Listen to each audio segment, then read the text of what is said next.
Baik, karena untuk seperti apa halilintar kayaknya kita susah ya minimal teman-teman mahasiswa aja deh yang like sama komennya. Baik, perekaman sudah dilakukan sahabat-sahabat guru-guru hebat. Bismillahirrahmanirrahim. Assalamualaikum warahmatullahi wabarakatuh. Waalaikumsalam warahmatullahi wabarakatuh. Selamat siang selamat pagi menjelang siang. Salam sejahtera bagi kita semua. Alhamdulillah kita bisa bertatap maya dalam kali perdana kita, tatap maya perdana kita. Semoga pertemuan kita menambah saudara, menambah silaturahmi kita, menambah panjang umur kita, menambah amal baik kita, apalagi di bulan suci Ramadan ini, serta pastinya mudah-mudahan memberikan makna ya kepada kinerja kita dalam bekerja di tempat tugas masing-masing.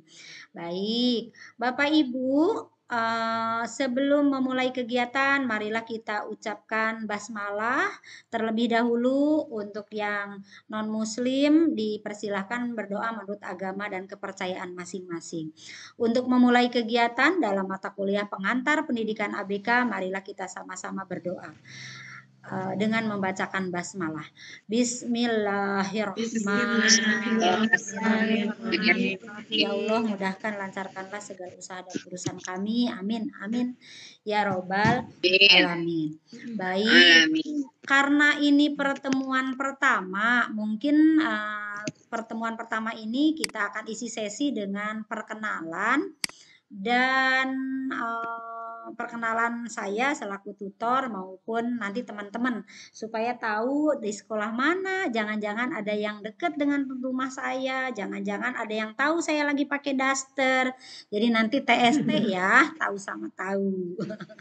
Baik, Bapak Ibu hebat, kita adalah pertemuan kita ini adalah pertemuan webinar atau tutorial webinar kita yang pertama bersama saya Uningsih yang akan memandu pengantar pendidikan anak berkebutuhan khusus ya. Ini adalah keluarga besar saya, keluarga kecil saya, anak saya putri semua 3, ini suami saya. Nah ini kebetulan foto lagi cantik ya, foto zaman dulu sengaja kalau pamer pertama kan harus yang bagus ya. Kesan apa namanya? Kesan pertama gitu. Jadi kalau saya yang pakai daster saya perlihatkan ya secara otomatis Bapak Ibu nanti bubar gitu ya. Saya kebetulan bekerja di UT selaku tutor sejak tahun 2013. Jadi sudah berapa tahun ya? Sudah cukup lama. Alhamdulillah saya bersyukur kepada Allah Subhanahu wa taala karena dengan terlibatnya saya dalam kegiatan tutorial di UT punya banyak saudara. Kadang-kadang pergi kemana-mana saya suka lupa, malum dan nenek-nenek suka lupa, tetapi ada teman mahasiswa, sahabat mahasiswa yang selalu, Ibu, saya pernah bertemu dengan Ibu di UT. Dan itu udah kebanggaan tersendiri sehingga saya memiliki banyak saudara, banyak teman, banyak sahabat yang tentunya pasti sayang sama saya gitu ya.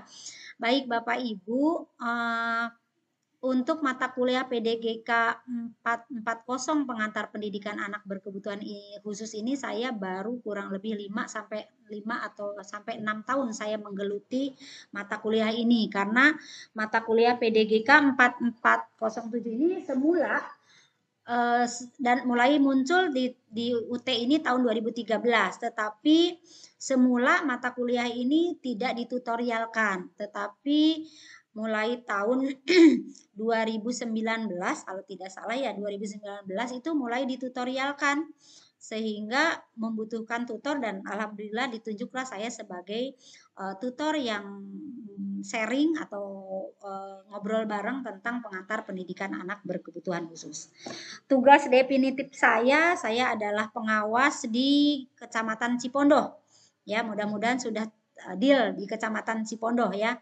Karena baru kemarin tanggal 1 April saya dialih tugaskan dilantik oleh Bapak Wali Kota Tangerang mendapatkan tugas sebagai pengawas di Kecamatan Cipondoh. Ada dari Cipondoh? Halo? Siap ada Bu.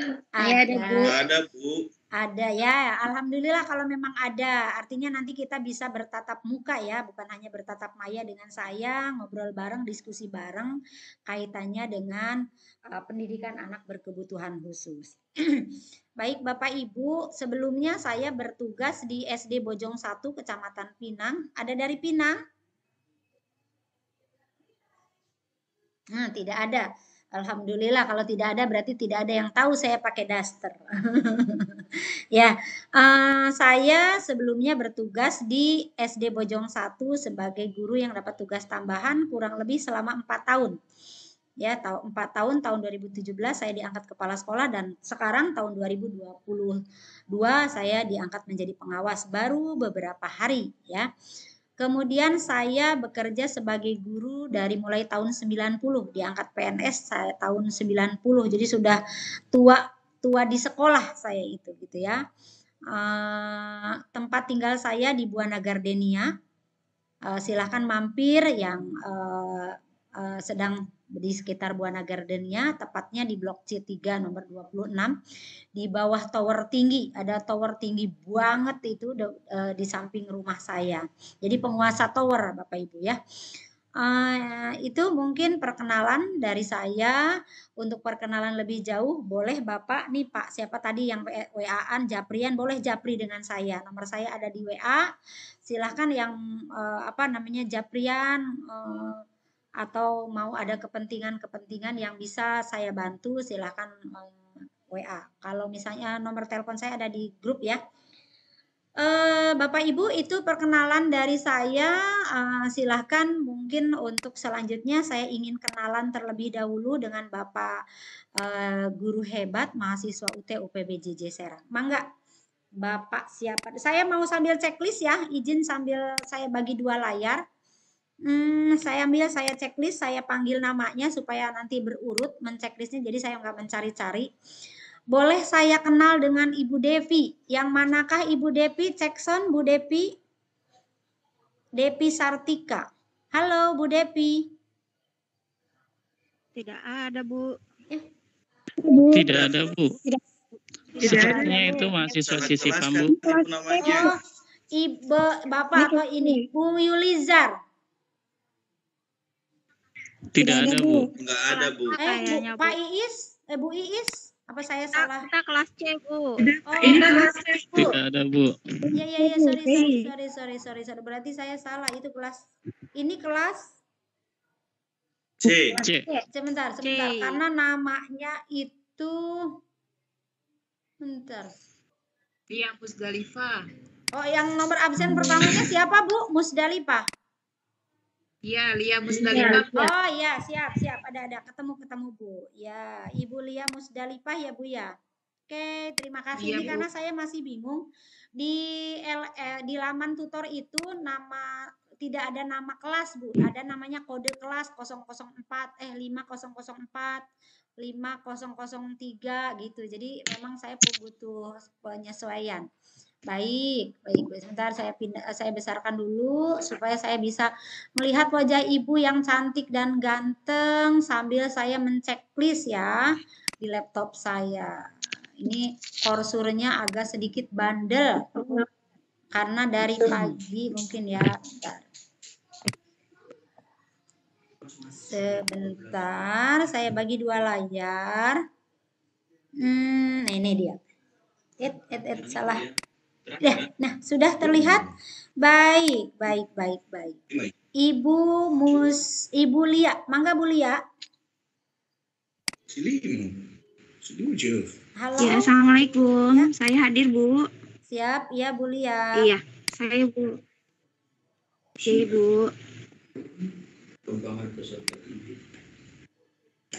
Ya, mangga Bu Lia, perkenalkan nama dan asal sekolahnya, mungkin tempat tugasnya. Iya. Assalamualaikum warahmatullahi wabarakatuh. Perkenalkan Ibu, nama saya Lia Musdalifah. Saya berasal dari Ciledug dan saya bekerja di MI Plus Fatahillah. Oh iya, salam kenal Bu Lia. Ibu Hestu. Ibu Hestu. Halo, Cekson Bu Hestu. Hadir Bu. Ya, mangga Bu. Saya hadir Bu. Ya, Alhamdulillah, Assalamualaikum, ya. selamat pagi Bu. Saya Hestu Pamularsi. Saya mengajar, maaf Bu, ada backsound. Saya mengajar di SDS Atisa di Pangkalan. Salam kenal Ibu. Ya, salam kenal juga. Dilanjut Ibu Mutia. Assalamualaikum warahmatullahi wabarakatuh. Ya, perkenalkan Ibu, nama saya Mutia Saro, tinggalnya di Cipondo, mengajar di SD Muhammadiyah 1. Oh iya. Salam kenal di Cipondo, berarti nanti ketemu dengan saya ya Bu ya. Oke, lanjut Ibu Siti. Mangga Bu Siti. Ya, Assalamualaikum warahmatullahi wabarakatuh. Waalaikumsalam warahmatullahi wabarakatuh. Nama saya Siti Kamil. Saya tinggal di Gondrong, Cipondo. Saya mengajar di SD Muhammadiyah 1. Sama-sama dengan Ibu Mutia berarti ya, sama-sama dari Muhammadiyah. Salam kenal Ibu ya. Dilanjutkan dengan Ibu Rumaisah. Mangga Bu Rumaisah. Ya, Assalamualaikum warahmatullahi wabarakatuh. Saya Rumaisah Fadila. Saya berasal dari Ciledug. Tugas mengajar saya yaitu di MI Jamiatul Khair, Bu. Salam kenal, Bu. Ya, salam kenal juga. Pak Asep, Manuk Asep, mana ada Pak Asep? Mangga Pak Asep. Saya Bu. Ya, silakan Pak Asep. Assalamualaikum warahmatullahi wabarakatuh. Nama saya Asep Supriyatna. Tempat tinggal saya di tugas di SD Sudimara 4 Ciledug. Salam kenal semua. Iya, sama-sama Pak Asep. Ibu Lesmi. Halo Bu Lesmi. Iya Bu. Ya, silakan Bu. Ya, halo Bu. Ya, Assalamualaikum warahmatullahi wabarakatuh. Nama saya Lesmi Cahayani. Saya tinggal di saya mengajar di SD Islam Darul Mukminin Larangan, Ibu. Oke, salam kenal Bu Lesmi. Ya, terima kasih. Lanjut Bu Dewi. Mangga Bu Dewi. Iya Bu. Assalamualaikum warahmatullahi wabarakatuh. Saya Dewi Rahmawati. Saya tinggal di Ciledug. Tugas mengajar saya di MI Fatahillah. Salam kenal ya Bu. Sama-sama Ibu. Ibu Siti Maisyaro. Ya, Assalamualaikum warahmatullahi wabarakatuh. Nama saya Siti Maisyaro, Ibu dari Ciledug. Tugas saya di MI Jamiatul Khair Ciledug. Oke, terima kasih Bu Siti Maisyaro. Salam kenal juga. Ibu Sri Wahyuni. Assalamualaikum warahmatullahi wabarakatuh. Nama saya Sri Wahyuni. Saya tinggal di Ciledug. Saya mengajar di MI Al-Husna. Salam kenal Bu. Salam kenal juga. Dilanjutkan Ibu Rianti. Assalamualaikum warahmatullahi wabarakatuh. Nama saya Rianti Febrian. Saya bertugas mengajar di SDS Atisa di Pamkara, Lipo Karawaci. Salam kenal Bu Ningsih. Ya, salam kenal juga Bu Novita Karawaci. Silakan. Ibu Nova. Bu. Iya. Oh, Ibu Novita Risnawati. Ibu Nova. Sekarang dilanjut Bu Nova. Mangga Bu Nova. Bu Novita ya, belum. Iya. Oh, Bu Novita. Oh, tadi Bu Rani ya. Bu Novita. Mangga Bu Novita. Iya. Bu Rianti, Bu. Ya, Bu Novita. Ya, Bu Rianti Febrianti. Ya, yang dari Karawaci. Assalamualaikum warahmatullahi wabarakatuh. Waalaikumsalam warahmatullahi wabarakatuh.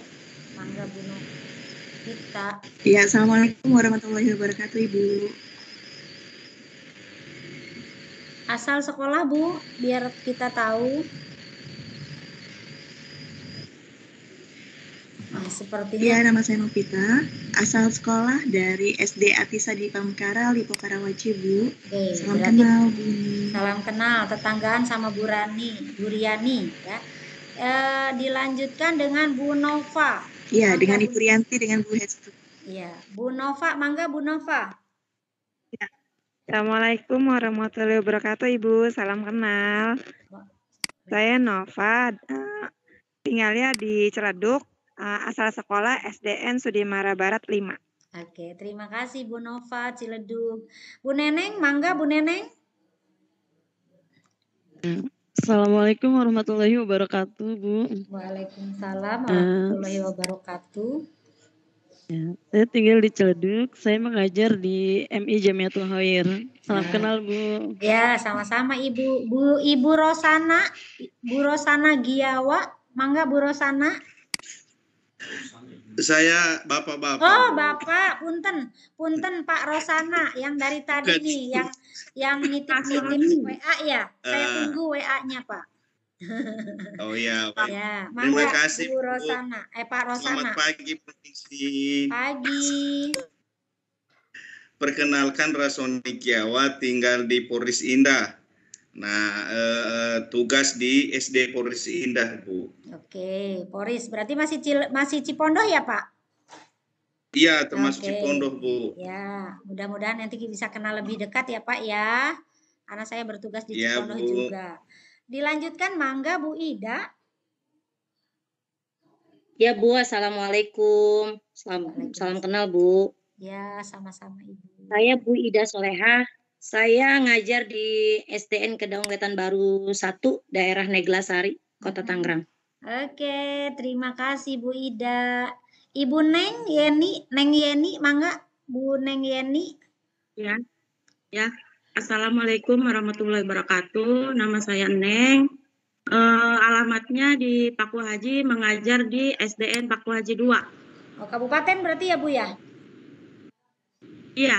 Oke, selamat bergabung nih. Ada yang dari kabupaten. Berarti kita mainnya bisa jauh nih ke kabupaten. Lanjut Ibu Upi, mangga Bu Upi.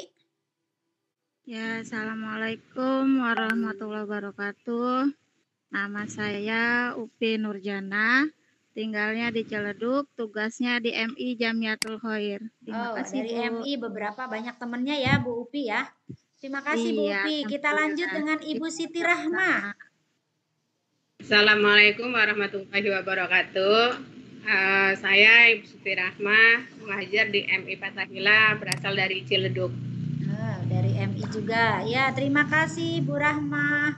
Bu Siti apa Bu Rahma manggilnya? Rahma. Ya, Bu Rahma, terima kasih Bu Rahma. Dilanjut nih Bapak Yusuf. Mangga Pak Yusuf. Halo Pak Yusuf. Ya, selamat pagi Bu. Pagi, mangga Pak Yusuf. Ya, nama saya Yusuf Adil Laiya. Saya tinggal di Poris Indah. Tugas di SD Poris Indah, Bu. Oke, Cipondoh juga. Salam kenal Pak. Kita nanti bisa bertatap muka nih di Cipondoh. Dilanjut dengan Pak Desman. Pak Desman Mendropa. Mangga Pak Desman. Ya Bu, selamat pagi Bu. Perkenalkan, nama saya Desman Mendropa. Saya tinggal di Poris Indah. Tugas tempat kerja di SD Poris Indah. Oke, alhamdulillah dari Cipondoh juga. Salam kenal juga Bapak. Bu Neneng, mangga Bu Neneng. Assalamualaikum warahmatullahi wabarakatuh. Nama saya Neneng Hasana. Saya tinggal di Pondok Aren. Saya bertugas di STI Darul Mukminin, Larangan Ibu. Salam kenal. Salam kenal juga Bu Neneng. Tangsel berarti ya. Ibu Sulis, mangga Bu Sulis.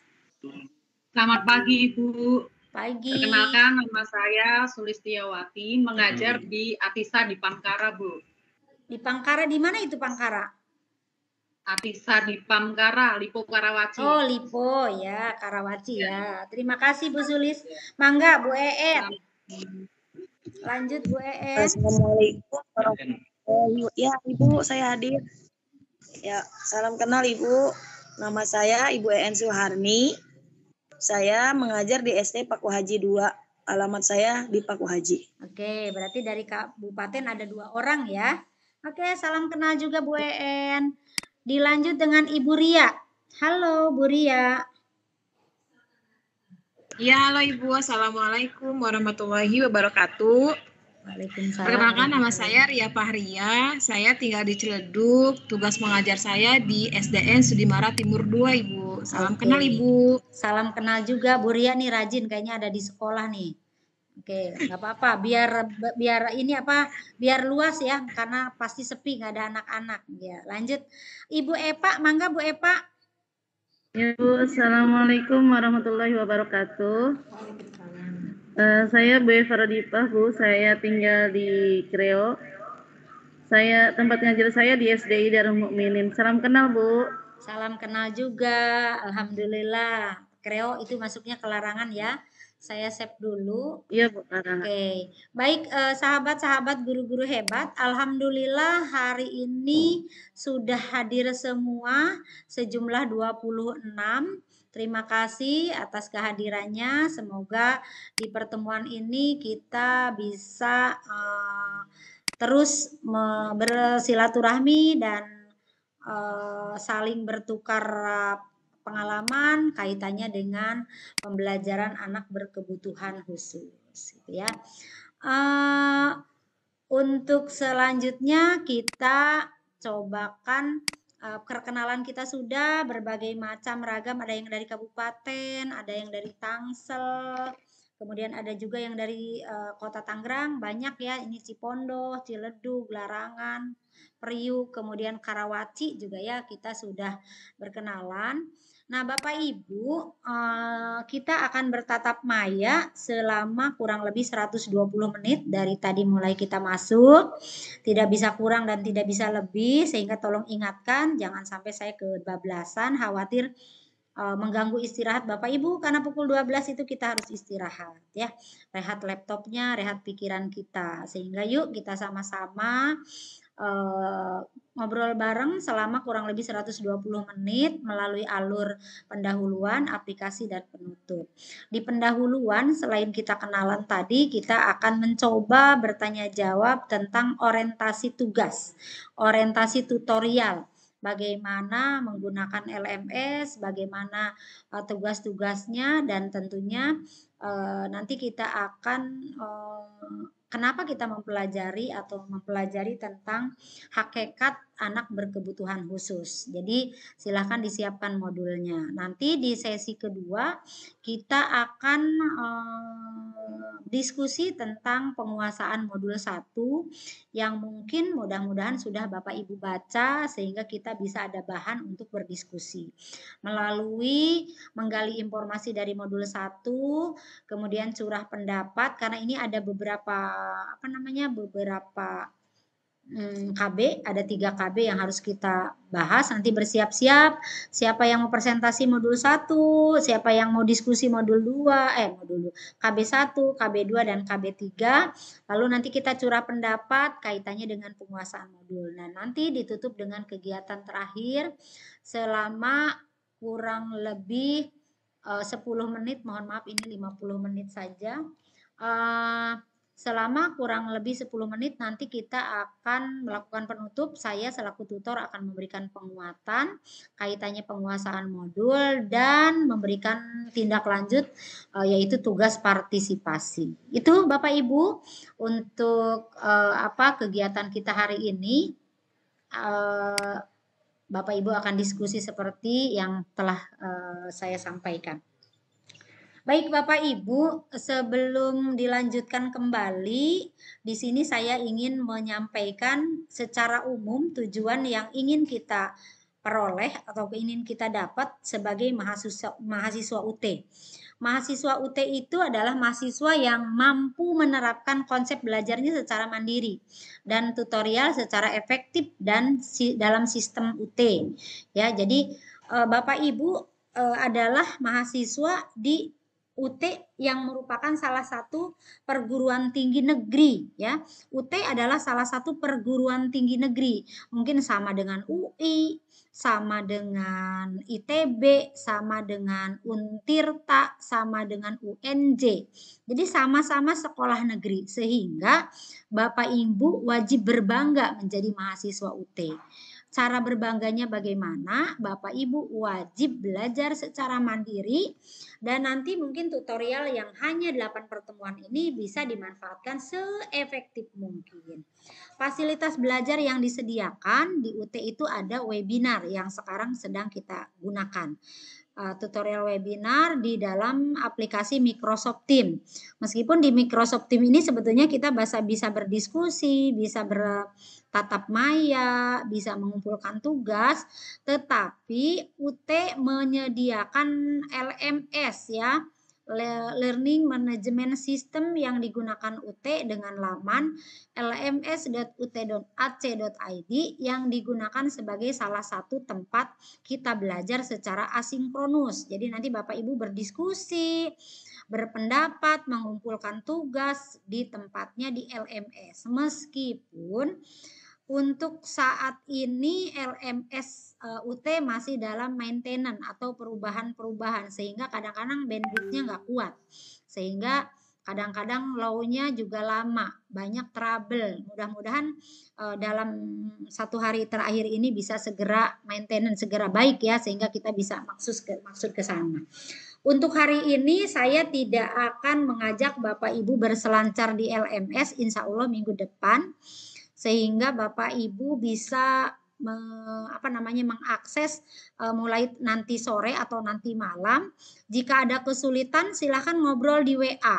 Mungkin ada temannya yang bisa jawab atau mungkin saya sendiri nanti coba menjawab sebisa saya kalau Bapak Ibu berkomunikasi di WA Group. Jadi WA Group adalah salah satu fasilitas yang disediakan oleh UT juga sebagai tempat komunikasi jika LMS-nya tidak bisa diakses. Tapi kalau bisa di LMS ya ngobrolnya mending di LMS karena terekam. Diskusinya akan terekam. Kemudian andai sampai dalam waktunya kita tidak bisa mengakses LMS, insya Allah saya selaku tutor akan menyediakan fasilitas Google Form atau Drive. Tapi jika mengalami kesulitan. Tapi kalau tidak ada kesulitan, LMS-nya sudah ready, insya Allah kita akan kita akan di LMS saja supaya tidak beberapa akses yang kita butuhkan. Baik Bapak Ibu, kita lanjut. Tadi di awal kegiatan saya sudah menyampaikan bahwa 60 menit pertama kita akan bahas tentang orientasi dan perkenalan ya, dan sistematika pembelajaran di UT. Meskipun Bapak Ibu ini adalah pertemuan ya semester kedua ya Bapak Ibu, betul tidak? Ya Ibu, ya. Ini semester kedua, artinya kalau sudah semester kedua, insya Allah sudah paham bagaimana pembelajaran atau sistematika pembelajaran di UT. Saya hanya ingin mengingatkan kembali bahwa kita belajar di UT itu hanya 8 kali pertemuan, tetapi harus menjamin kualitas pemahaman kita terhadap modul-modul yang kita pelajari. Jadi singkat, padat, tetapi berkualitas. Nah, kita belajar tadi ya secara virtual di Microsoft Teams dan secara asinkronus di lmsut.ac.id ya.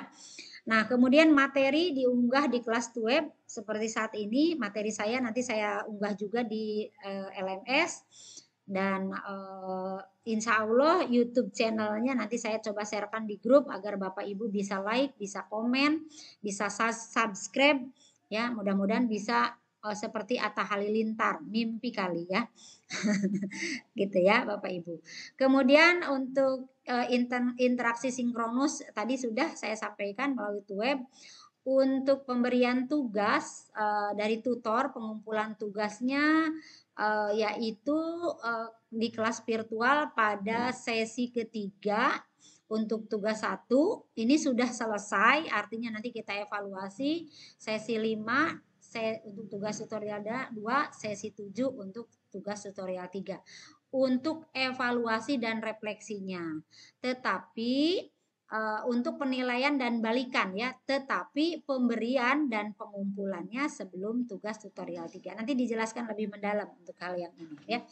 Itu Bapak Ibu orientasi tutorial yang nanti kita coba lanjutkan. Nah, ini Bapak Ibu. Bapak Ibu hebat, mahasiswa UT UPBJJ Serang yang super keren. Tatap muka secara online, TTM online, ya. Tutorial tatap muka, TTM, tutorial tatap muka secara daring dilaksanakan sebanyak 8 kali, 8 pertemuan. Setiap pertemuan berlangsung 120 menit. Jadi pukul 12 tepat saya harus segera keluar. Kemudian untuk tugas tutorial yang tadi saya jelaskan akan coba dipetakan supaya Bapak Ibu nyambung. Untuk pertemuan kedua, jadi ini kan pertemuan ke-1 ya, besok minggu depan nanti pertemuan kedua.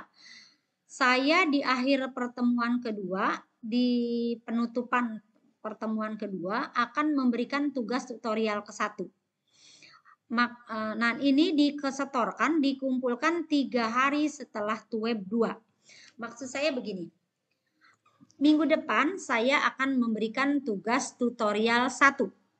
Maksimal 3 hari, berarti kan kita ketemu minggu, berarti Senin, Selasa, Rabu. Nah, hari Rabu atau hari Kamis, Bapak Ibu tugas tutorial 1 harus sudah dikumpulkan. Mengapa harus sudah dikumpulkan hari Rabu atau hari Kamis? Karena hari Jumat dan hari Sabtu saya harus ngoreksi pekerjaan Bapak Ibu, dan hari Minggu di pertemuan ketiga saya sudah punya bekal.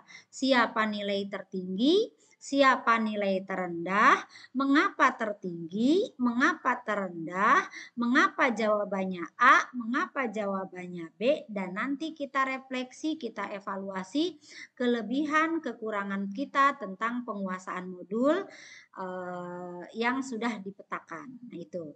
Kemudian nanti di pertemuan keempat, di akhir pertemuan keempat, saya akan memberikan tugas tutorial kedua. Sama, maksimal 3 hari, yaitu hari Rabu atau hari Kamis, Bapak Ibu sudah mengumpulkan tugas tutorial kedua, ya, setelah TUEB keempat, gitu ya. Jadi dikerjakannya di luar webinar. Boleh pagi, boleh siang, boleh malam, boleh kapan saja, di mana saja untuk mengerjakan tugas tutorial. Tidak dipantau, tetapi hasilnya harus dikumpulkan 3 hari setelah webinar kedua, keempat, serta keenam. Untuk pertemuan keenam, di akhir pertemuan keenam, saya akan memberikan tugas tutorial ketiga, sama 3 hari setelah itu Bapak Ibu harus sudah mengumpulkan. Nah, karena kalau tidak dikumpulkan saya sulit untuk melakukan evaluasi. Saya sulit untuk melakukan refleksi di pertemuan ketiga tentang penguasaan modul secara bertahap, ya. Dan ada satu PR kami, yaitu di pertemuan keempat kami harus setor semua nilai, semua absen, semua administrasi tutorial, termasuk catatan tutorial kepada laman tutor di pertemuan keempat. Oleh sebab itu, saya mohon dari sekarang kerjasamanya Bapak Ibu untuk siap menjadi mahasiswa UT dengan penuh tantangan. Ada puting beliau, ada puting beliung, ya, badai topan yang akan menerpa Bapak Ibu pada saat Ibu sedang belajar di UT, ya. Tugas tutorial dikerjakan mahasiswa di luar pertemuan. Jadi di pertemuan kedua, keempat, keenam itu diberikan. Ibu ngerjakannya mau hari Senin, mau hari Selasa, yang penting hari Rabu sore atau hari Kamis sudah terkumpulkan, gitu ya. Mau pagi, mau siang, mau malam, mau kapan saja, di mana saja, monggo. Nah, itu maksimal 3 hari ya. Mahasiswa berhak mendapatkan nilai TTM daring apabila hadirnya minimal 5 kali. Alhamdulillah, hari ini 5 kali. Hari ini pertama sudah hadir semua. Mudah-mudahan terus bisa hadir ya. Nah, jika Bapak Ibu terpaksa tidak hadir karena ada berbagai kepentingan, saran saya karena ini webinar, keuntungannya kalau webinar yang penting on kamera sama HP-nya, on kamera laptop sama itunya. Masalah orangnya kalau memang ada keperluan bisa tetap hadir ya, berbeda dengan tatap muka secara luring. Itu harus ada orangnya. Ini keuntungnya kita kalau daring. Ya. Meskipun nanti penilaiannya pasti berbeda, saya tetap akan melakukan penilaian siapa yang aktif berbicara, siapa yang aktif mengeluarkan pendapat. Makanya setiap mengeluarkan pendapat, dimohon Bapak Ibu menyebutkan nama agar saya bisa menuliskan siapa yang berpendapat. Kalau tentang siapa yang on kamera, siapa yang off kamera, nanti saya akan melihat rekaman. Makanya tutorial itu saya lakukan perekaman dengan harapan apabila saya tidak bisa melihat aktivitas Bapak Ibu dalam webinar, saya bisa melihat rekamannya. Begitu pula Bapak Ibu bisa melihat rekaman jika ada ingin diulang lagi materi yang disampaikan gitu ya. Nah, untuk nilai TTM daring yaitu ada 3 tugas, yang tadi yang ini ya. Yang tugas 1, 2, 3, nah ini nilai tugas tutorial dan nilai partisipasi. Nah untuk nilai partisipasi ini disetor 1 hari sebelum tutorial. Nanti saya petakan ya. Jadi kalau tugas partisipasi itu bisa berupa peta konsep dari modul-modul yang kita pelajari, bisa berupa rangkuman ya, atau bisa berupa peta pikiran. Nah, ditambah lagi menjadi nilai keaktifan. Nilai keaktifan Bapak Ibu melaksanakan keaktifan saat web, baik itu di laman UT maupun saat webinar sekarang. Kalau di saat webinar mungkin Ibu terlihat siapa yang mengeluarkan pendapat, siapa yang hanya menyimak saja, itu bisa terlihat. Nah untuk di LMS Bu, bagaimana cara melihat Ibu melihat keaktifan di LMS? Yang pertama nanti di LMS ada forum diskusi. Saya akan membuat forum diskusi. Siapa yang bertanya, setiap mahasiswa wajib menyampaikan 1 pertanyaan dan menjawab minimal 2 pertanyaan teman. Jadi seperti di WA, tetapi WA-nya ada dalam LMS. Kalau Ibu ngobrolnya di WA grup ya, itu tidak terekam oleh UT, penilaiannya tidak terekam. Tetapi kalau Ibu ngobrolnya di LMS, ini akan terekam nilai keaktifan. Ibu berapa kali berpendapat, itu dengan sendirinya. Kami tutor punya menu siapa yang aktif, siapa yang tidak aktif, siapa yang ngelihat, bahkan lamanya Bapak Ibu masuk dalam LMS itu tidak terlihat. Berapa menit, berapa detik, berapa jam itu terlihat lama Ibu mengakses di LMS. Itulah fungsinya LMS sebagai salah satu sarana untuk melihat keaktifan Bapak Ibu. Nah, ini yang terakhir adalah motivasi yang sungguh luar biasa. Nilai tugas tutorial adalah nilai rata-rata tugas yang berkontribusi 70%. Oh, Bapak Ibu. Jadi nilai tugas tutorial ini nih kontribusinya 70% terhadap nilai TTM daring. Yang 30%-nya dari apa? Dari nilai keaktifan, dari nilai partisipasi. Jadi tugas tutorial 70%, yang 30%-nya dari peta konsep, dari Bapak Ibu melakukan diskusi di LMS dan di dalam web seperti itu. Gitu ya. Selanjutnya ini yang saya loncat dulu nih, yang penting. Nah, ke sini supaya Ibu ada gambaran.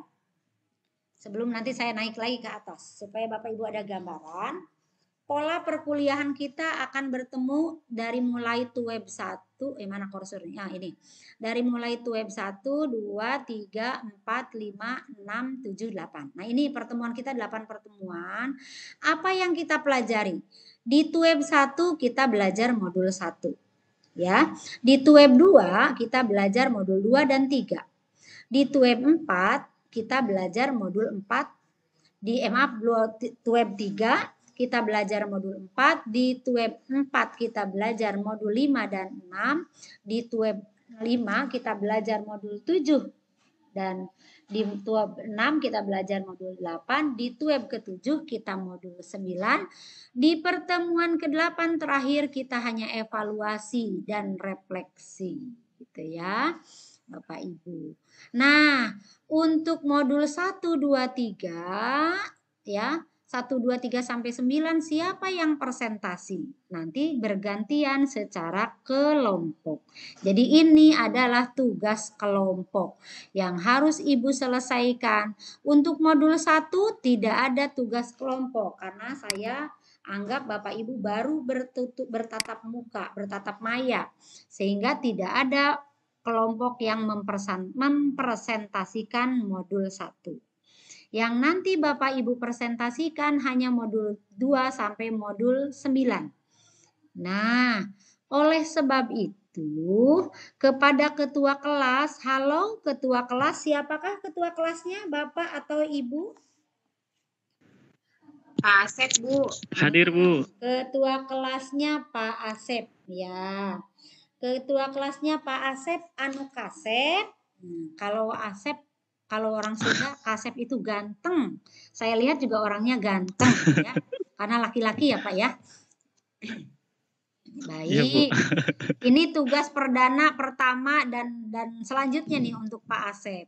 Untuk Pak Asep ada tugas membagi-bagi kelompok. Ya, untuk tugas kelompok Bapak Ibu dalam bentuk PowerPoint atau PPT ya, yaitu PPT modul 1 sampai modul 9. Jadi ada 8 kelompok. Ya, Pak Asep kan ada 25 orang ya Pak ya. Silahkan dibagi menjadi 8 Betul, Bu. kelompok. 26. Iya, oh 26. Artinya mungkin ada yang 3, nanti ada yang 4 ya Pak ya. Oke. Nah, ketiga orang atau keempat orang dalam kelompok itu ada yang bertugas membuat PPT secara bersama-sama, ada yang bertugas presentasi, nanti itu ada yang bertugas sebagai moderator, ada yang bertugas menjawab pertanyaan, ada yang bertugas mencari pertanyaan. Silahkan berbagi tugas dalam kelompok masing-masing. Bu, belajar kelompoknya di mana? Monggo, mau di mana saja. Yang penting jangan di rumah makan ya, karena ini bulan puasa ya. Jadi belajar kelompoknya, membuat bahan presentasi modul 2 sampai 9-nya monggo mau di mana saja ya. Kapan saja. Kalau yang kelompok 9, yang modul 9 ya mungkin bisa agak nanti ya, sambil ngabuburit buat kue. Kalau yang modul modul 4 kali ya. Yang modul 4 mungkin atau modul 5 dan 6 mungkin bisa sambil ngabuburit. Tapi kalau yang modul 9 nih nanti setelah lebaran agak sedikit santai gitu ya. Nah, untuk yang mau harus besok nih kelompok yang modul 2. Karena minggu depan tuh web kedua Ibu atau Bapak yang presentasi modul 2 harus sudah siap. Modul 2 dan 3 harus sudah siap untuk menjadi pemateri di pertemuan kedua. Mengapa saya bagi-bagi? Karena fungsi saya hanya tutor, hanya motivator. Ya, motivator bagaimana Bapak Ibu menguasai modul gitu ya.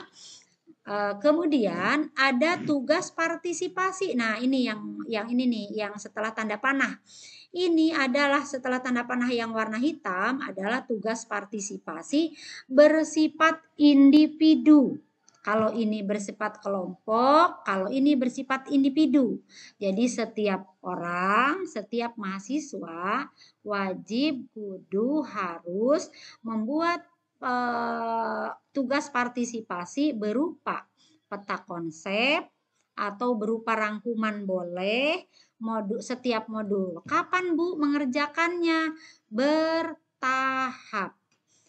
Pertemuan ke-1, nah Bapak Ibu punya PR untuk sampai Sabtu yang akan datang. Karena tadi kan, nah tadi ini nih kalau tidak salah, nah ini tuh nih mahasiswa, nah ini Bu, keaktifan, sebentar, 1, nah ini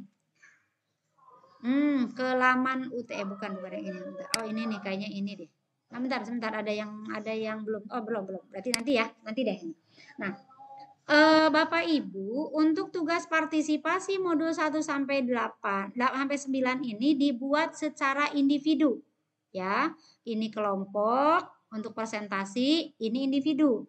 Bu, boleh tulis tangan apa diketik? Boleh tulis tangan, boleh diketik. Tetapi yang ngetik dan menulis harus tangan sendiri.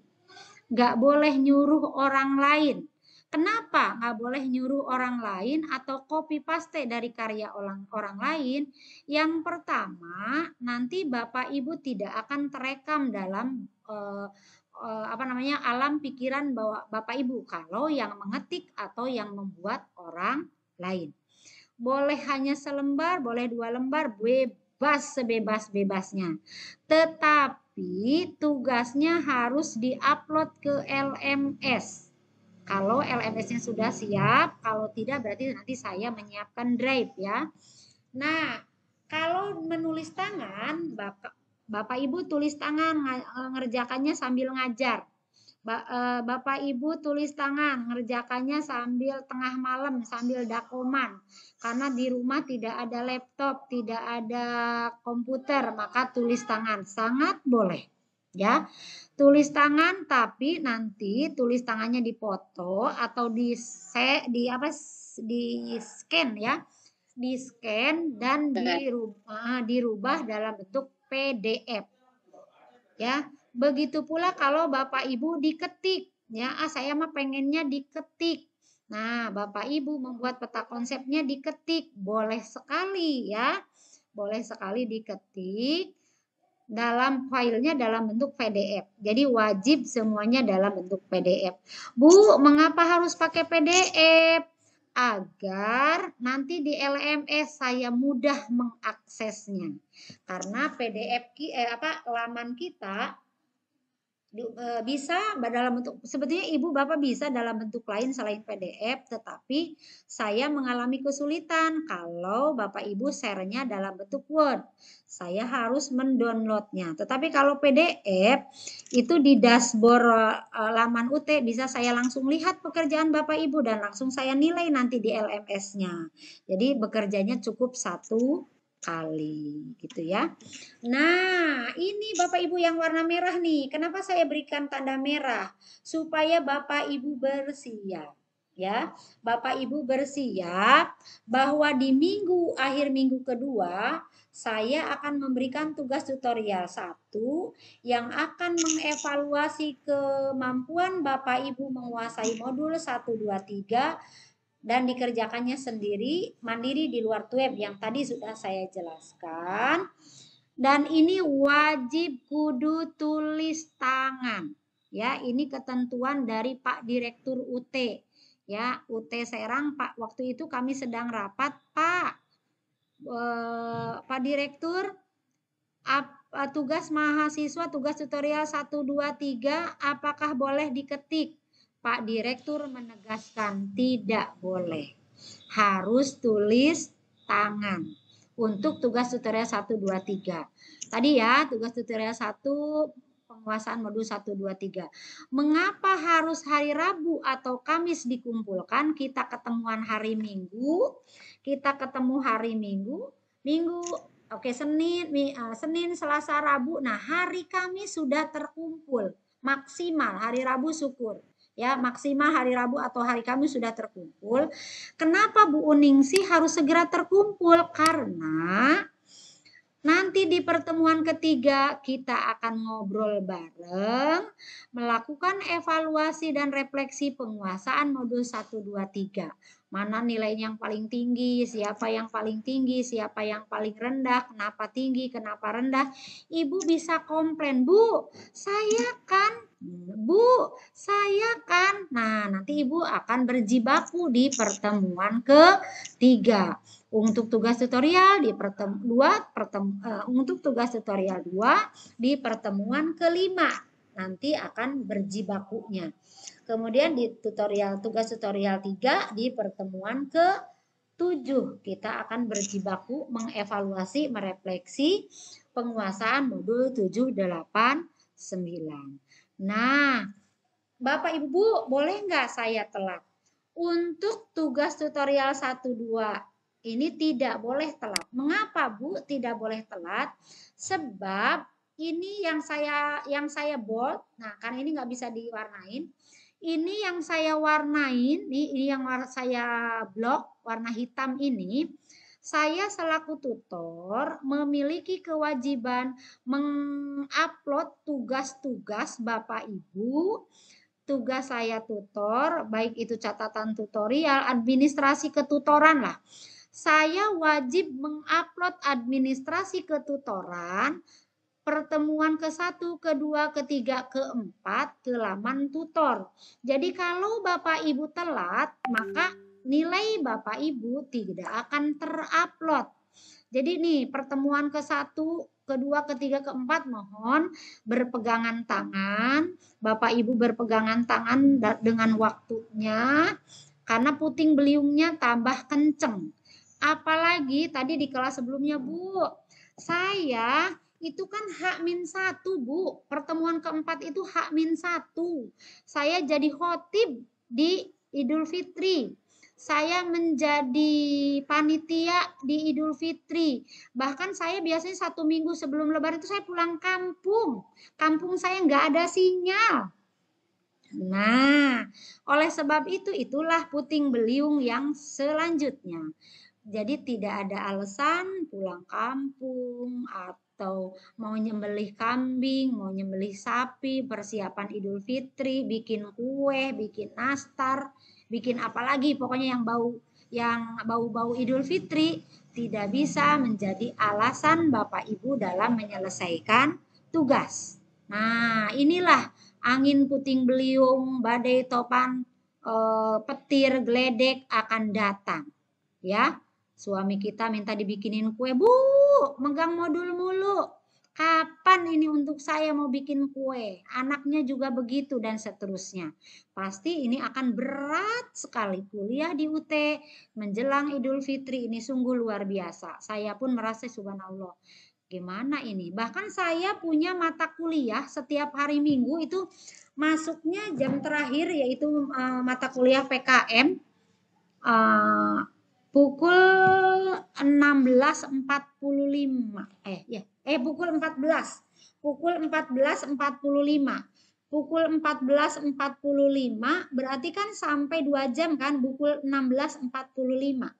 Berarti jam 5 kurang 15 menit saya masih ada di depan laptop. Sementara buka jam berapa Bapak Ibu? Kira-kira buka kita jam berapa Bapak Ibu? Halo? Hai. Hai. Jam 6, Bu. Jam 6, Bu. 6. Jam 6 itu berarti jam 17. Jam 6. Kapan mahasiswa UT nyiapin bikin kolak? Kapan mahasiswa UT bikin gorengan?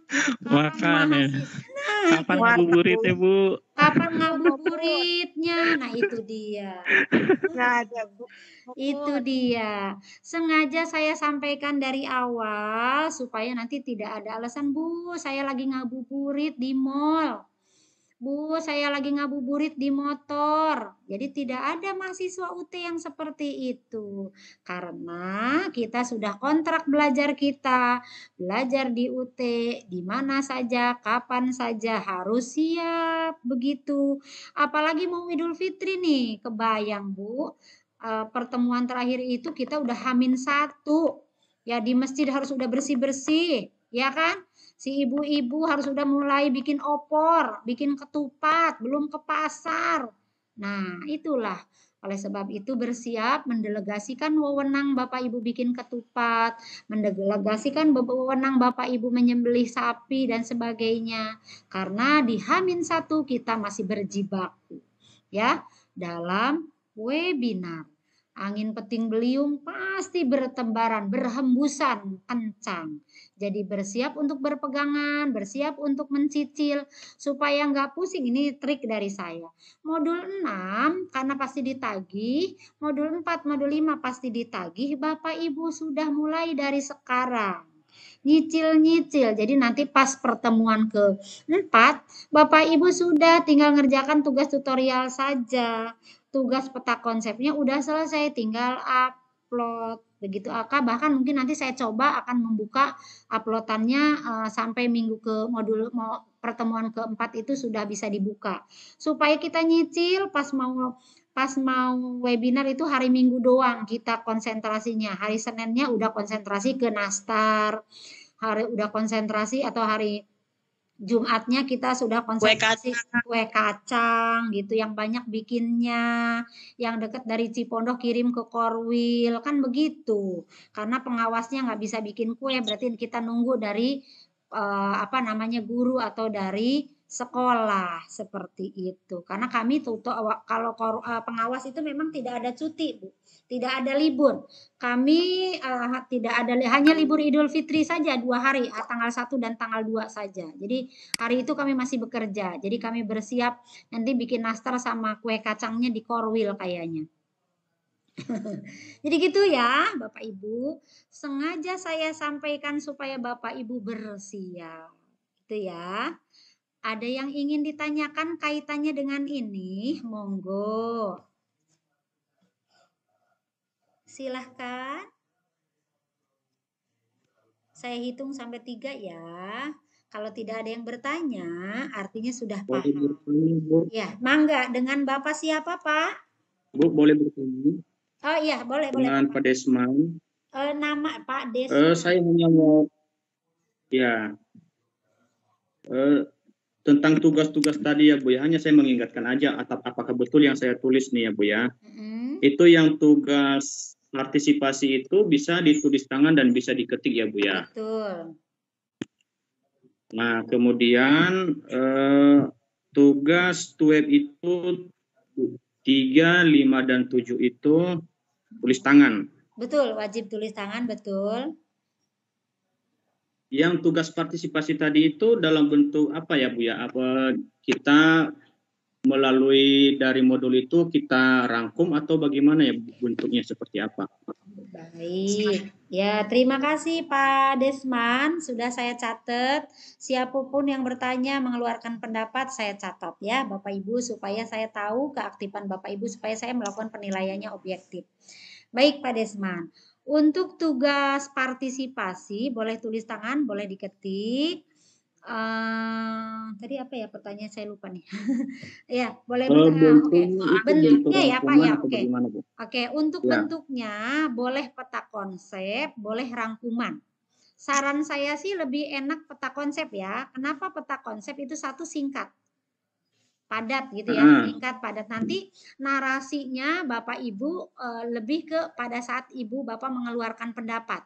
Paparannya pada saat Bapak Ibu mengeluarkan pendapat itu lebih ke di narasinya. Jadi saran saya sih peta konsep supaya Bapak Ibu juga bulan puasa nggak terlalu berat. Kalau Bu saya mah enakan rangkuman supaya saya belajarnya lebih mantap. Saya mah Bu mau rangkuman sama peta konsep boleh. Tetapi intinya tugas partisipasi membuat peta konsep atau rangkuman itu harus tangan sendiri. Boleh diketik, boleh tulis tangan, harus tangan sendiri, nggak boleh nyuruh orang lain, nggak boleh copy paste karena ini adalah modal dasar Bapak Ibu untuk menguasai modul. Gitu ya Pak Desman? Nyambung Pak Desman? Baik Bu. Iya. Iya, terima kasih Bu. Baik, saya hanya izin bertanya Bu. Iya boleh, dengan siapa? Satu lagi? Pak Asep Bu, melanjutkan pertanyaan Pak Desman saja Bu. Mangga, Pak Untuk Asep. tadi kan tugas partisipasi boleh diketik atau ditulis tangan. Itu peta konsep atau rangkuman. Yang mau saya tanya itu cara pengumpulannya bagaimana Bu? Oke, baik. Untuk cara pengumpulannya, jika Bapak Ibu menggunakan tulis tangan, maka filenya di-scan atau difoto dalam bentuk PDF. Nah, pengumpulannya nanti akan saya siapkan di laman UT, laman lmsut.ac.id khusus kantong tugas partisipasi. Jika LMS-nya sudah ready. Jika tidak ready, maka saya akan menyiapkan Google Drive ya khusus untuk kantong tugas partisipasi maupun tugas tutorial. Jadi nanti lihat situasi ya. Mudah-mudahan nanti malam kita bisa tengok bareng-bareng LMS kita apakah sudah maintenance atau belum. Begitu ya Pak Asep? Bisa dipahami Pak Asep? Insya Allah sudah paham Bu. Dalam Terima bentuk kasih, Bu. dalam bentuk PDF ya Pak ya Bu ya, PDF sekali lagi supaya mudah untuk saya lihat. Siap Bu. Karena kalau dalam bentuk Word, nanti kalau di LMS Bapak Ibu menguploadnya dalam bentuk Word, biasanya saya harus download. Kalau sudah download berarti laptop saya nanti penuh dengan downloadan tugas Bapak Ibu.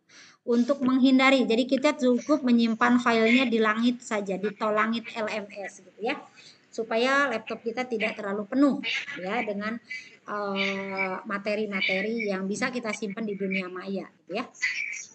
Atau di Drive juga seperti itu. Kalau di Drive sih sebetulnya PDF Word sama aja, tapi saya lebih senang menggunakan Word supaya tidak ada perubahan garis dan sebagainya. Biasanya kalau Word, kalau dalam bentuk Word garisnya suka ada yang lari seperti itu ya. Gitu. Baik, kita lanjut ya. Saya tutup dulu untuk tanya jawabnya. Kita lanjut dengan Ibu, sorry ya. Bu, mau bertanya Bu. Ya boleh, satu lagi boleh. Mangga, Pak siapa nih? Tentang tugas partisipasi ini Bu. Ya mangga Pak siapa Pak?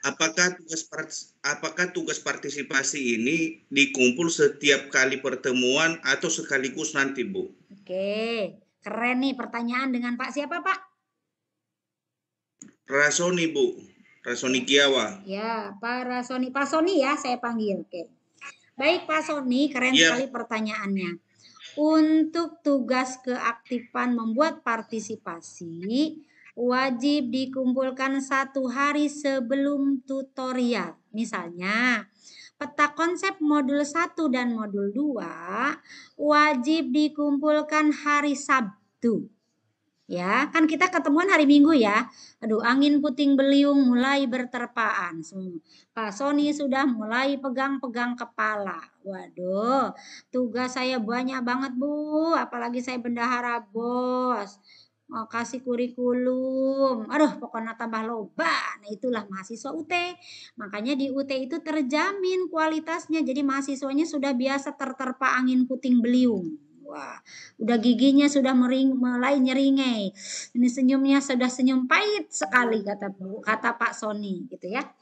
Jadi dikumpulkannya setiap hari Sabtu. Bu, kenapa sih Bu harus hari Sabtu? Supaya Bapak Ibu di pertemuan hari Minggu itu udah siap. Ya enggak? Harus sudah siap. Mau diskusi, kalau kita nggak punya senjatanya nanti pasif. Nih, misal nih saya kembali lagi ke PPT ya. Nih Bapak Ibu, di pertemuan kedua ketiga kan Bapak Ibu sudah punya bekal modul 2. Nanti pada saat pertemuan ke ngebahas modul 2 pasti semua Bapak Ibu dapat ilmu dari kelompok lain. Meskipun untuk ketiga modul 3 Bapak Ibu hanya siap untuk mendengarkan saja karena Bapak Ibu sudah buat. Tetapi minimal sudah punya bekal dari kelompok lain tentang modul 3 sehingga pada saat membuat peta konsep modul 3 Bapak Ibu sudah tinggal mereview, merefleksi, mengingat kembali. Jadi belajarnya bolak-balik seperti itu. Ya, Pak Soni, ini wajib tugas partisipasi wajib dikumpulkan maksimal hari Sabtu. Ya, setiap pertemuannya jangan sekaligus ya. Kalau sekaligus gimana Bu? Ya kalau sekaligus nilainya pasti tidak akan sama dengan nilai yang tepat waktu. Wah, saya masih sibuk Bu, nanti aja dah di pertemuan pertemuan ke-7 modul 1 sampai 9. Nanti di ini ada lagi tugas partisipasi refleksi. Nah, nanti akan saya coba padukan refleksi, cara menulis refleksi dari beberapa ahli yang mungkin bisa menjadi bahan Bapak Ibu menambah pengalaman bagaimana cara membuat refleksi yang nanti bisa diterapkan kepada anak-anak kita gitu ya. Ada murid kita. Nanti saya coba terapkan, saya dapat ilmu cara merefleksi dari Merdeka Belajar, dari SIM PKB, dari guru pengajar praktek, karena kebetulan saya selain jadi instruktur di guru penggerak, juga saya menjadi pengajar praktek ya untuk angkatan kelima. Nah, ini ada refleksi, ternyata refleksi ini sangat-sangat bagus gitu ya. Jadi begitu Pak Soni ya, dikerjakannya, dikumpulkannya secara bertahap gitu ya. Bertahap Pak Soni ya. Nanti sambil mengerjakan peta konsepnya, sambil pegang-pegang kepala gitu ya. Oke, semuanya kepalanya masih ada? Yuk semuanya pegang kepalanya.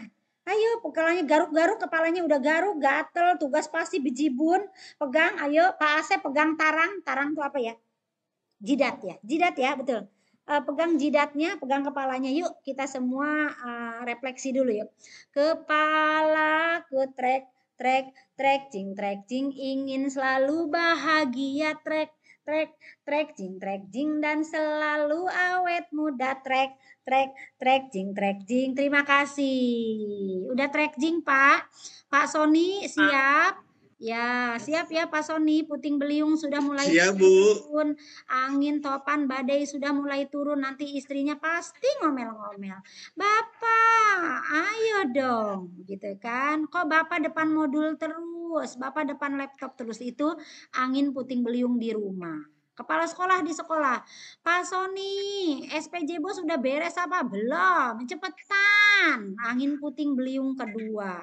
Karena Bapak Ibu di depan laptop dan di depan modul terus. Dan angin-angin puting beliung, topan badai, dan sebagainya akan bertebaran selama 8 pertemuan. Jadi bersiap, semuanya berpegang teguh pada modul agar kita tetap pada jalur yang benar sebagai mahasiswa UT ya, Universitas Terbuka atau Universitas Ngablak terbuka. Angin puting beliung badai topan pasti datang ya. Bahkan saya pernah sering gitu. Ibu saya, suami saya, ibu telepon dia sambil nangis-nangis. Nah, itulah. Mudah-mudahan tidak sampai nangis ya Bapak Ibu. Kita semua harus kuat menghadapi konsekuensi kita selaku mahasiswa UT. Baik, kita lanjut ya. Waktu kita sudah lewat 17 menit dari yang kita rencanakan, tapi ada kewajiban saya ini satu slide lagi.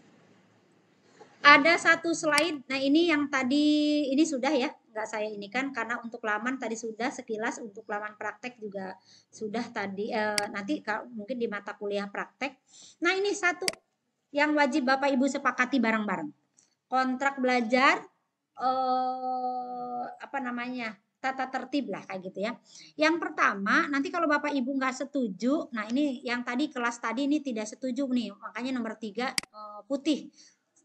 Sekarang saya hitamkan dulu supaya kelas ini setuju atau tidak gitu ya. Saya hitamkan dulu, mana ya cara menghitamkannya. Oh ini. Saya hitamkan dulu supaya jadi terlihat. Oke. Baik, nomor 1, bersama observasi, tutor melakukan observasi keaktifan saat web dan keaktifan kehadiran di LMS. Tadi ya, saya mencatat siapa yang berpendapat, siapa yang on kamera, siapa yang cuma dengar saja, siapa yang menutup kamera, gitu kan.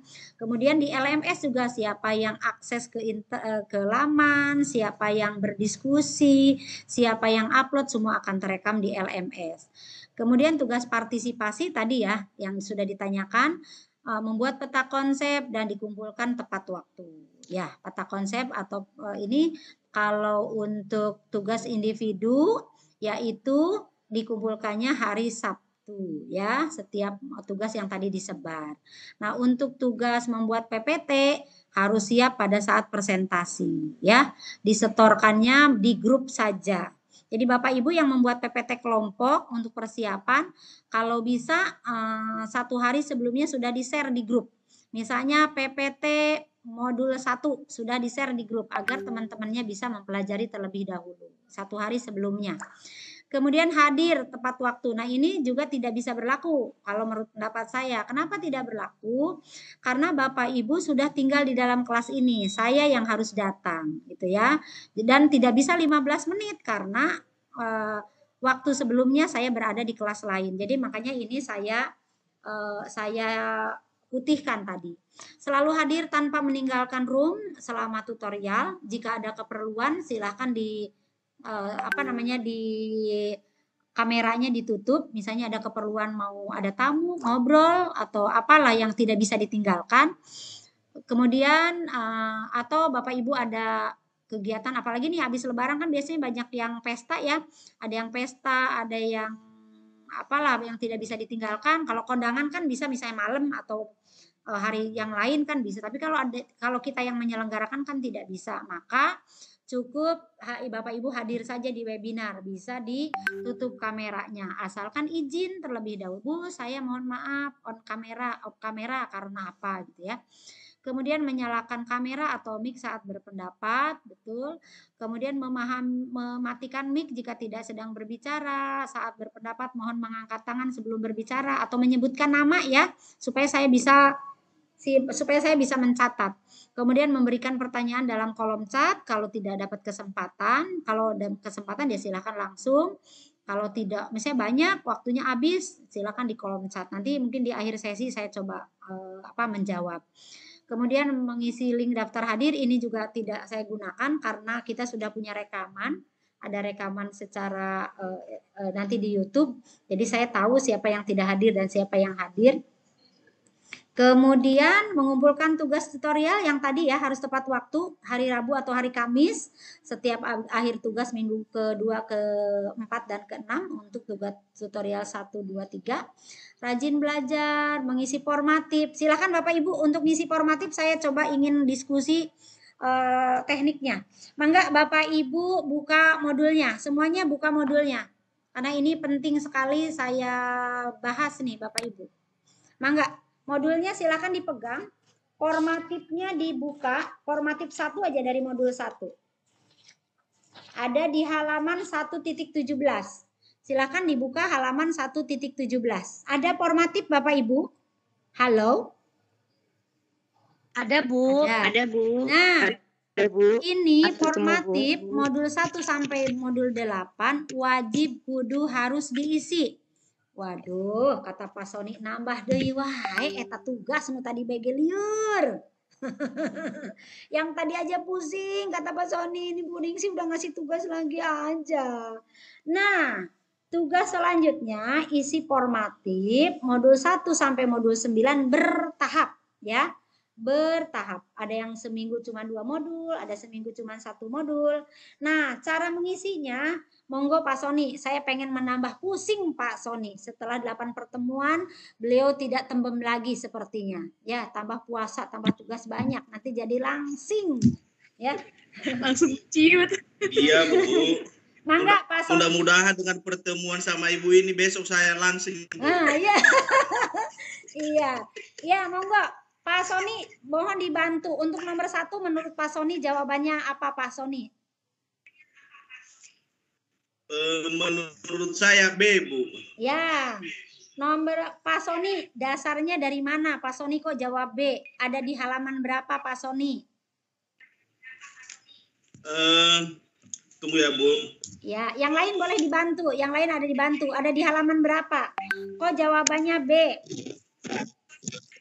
1.5 Bu. Ah, keren. 1.5 Pak Bu. Soni dibantu. 1.5. Alinea ke berapa? 1.5 Bu. Alinea ke berapa? Ayo.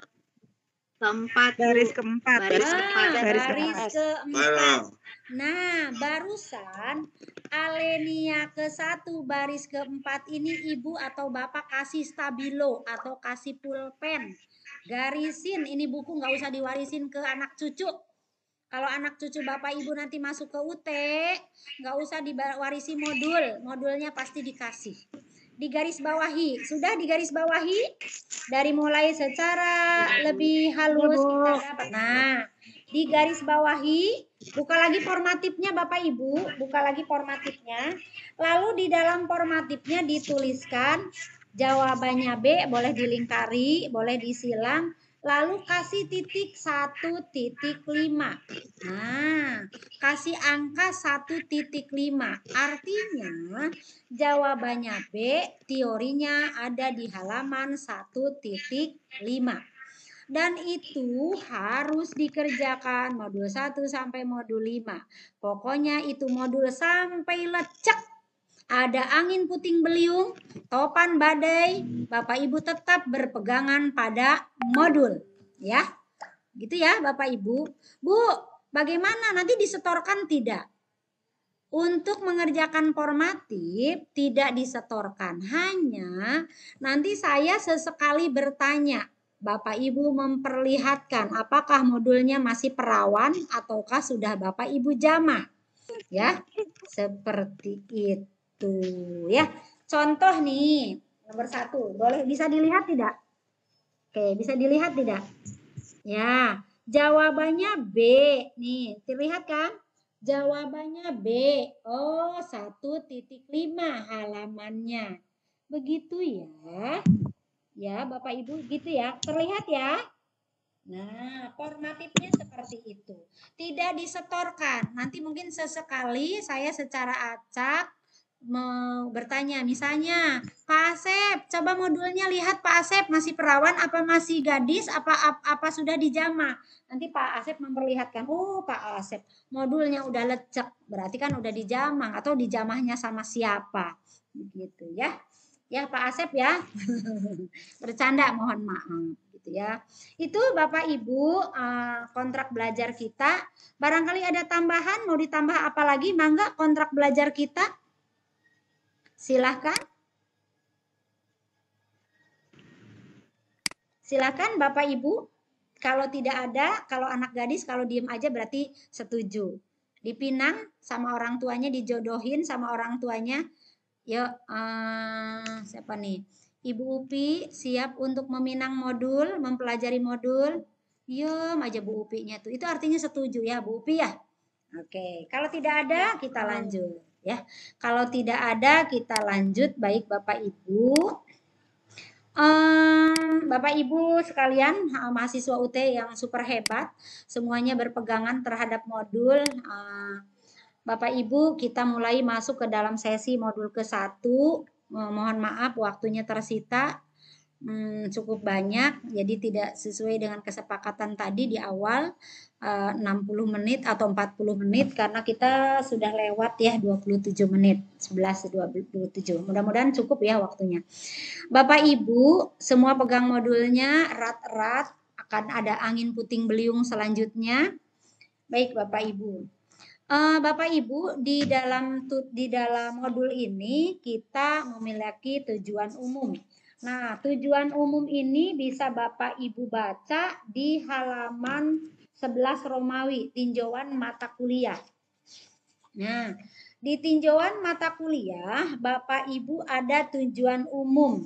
Nah, di antaranya setelah mengikuti mata kuliah ini, Bapak Ibu kudu wajib harus memiliki wawasan tentang karakter kebutuhan anak ABK dan mampu memberikan layanan. Oh, harus mampu memberikan layanan kepada anak-anak. Tadi kan ada berbagai macam sekolah ya, ada MI, ada SD, ada yang swasta, ada yang negeri, ada yang sekolah inklusi yang ditunjuk pemerintah kota, atau ada yang mungkin di sekolah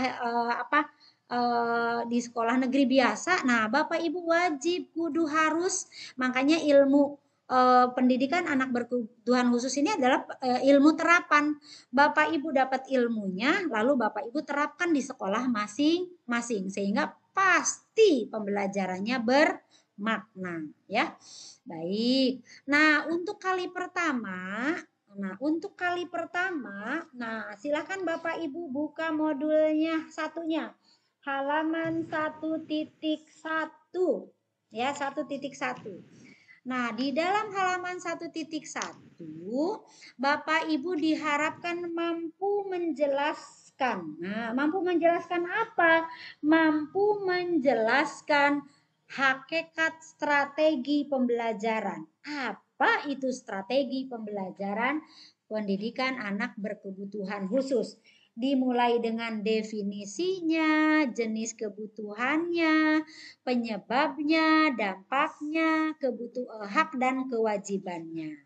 Itu yang harus kita pelajari di modul 1. Nah, sebelum kita melanjutkan ke modul 1, semuanya bersiap. Siapa yang mau presentasi KB1, KB2 dalam waktu singkat, satu orang hanya 5 menit, jadi 15 menit ya.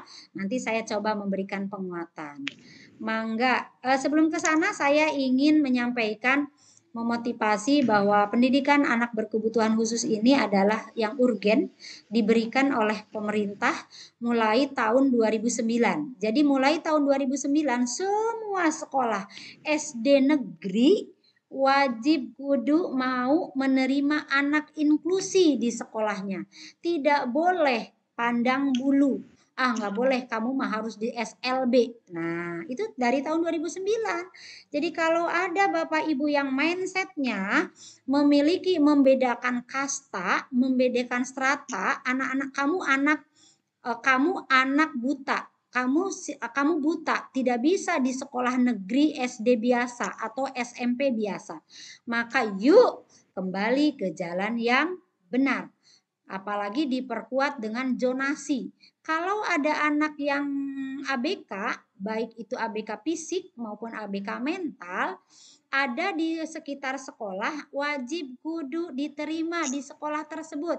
Nih, SD negeri dan SD negeri dan SMP negeri wajib menerima anak yang ada di wilayah zonasi. Meskipun anak tersebut disabel.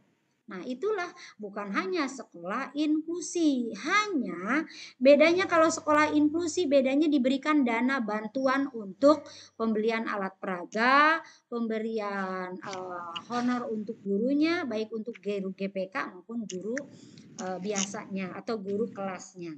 Gitu ya Bapak Ibu. Jadi betul-betul pemerintah kita semakin aware, semakin perhatian, bahkan penerimaan PNS saja sudah memberikan kuota khusus untuk disabel. Artinya ini kita sudah makin memanusiakan manusia. Apalagi di kurikulum Merdeka Belajar, sekarang di kurikulum Merdeka Belajar ada istilah diferensiasi, ada istilah inklusif. Nah, itu inklusif dan diferensiasi adalah sebuah wadah atau sarana tempat anak-anak berkebutuhan khusus berselancar di sekolah biasa. Seperti itu. Nanti Bu kendalanya gimana? Bu bagaimana? Bu nanganinya bagaimana? Ini jenisnya gimana? Akan kita pelajari di modul-modul selanjutnya. Itu ya.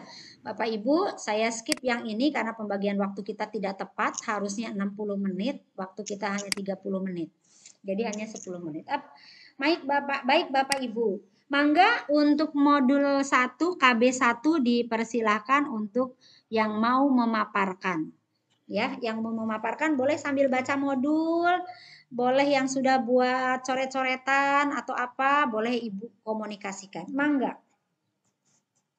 Sebutkan nama dulu.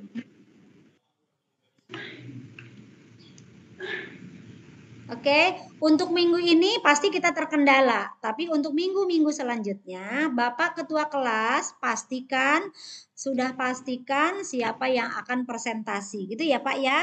Kalau minggu ini kan namanya juga minggu pertama. Mangga, siapa saja boleh baca modulnya tentang definisi dan jenis kebutuhan khusus. Silakan, mangga.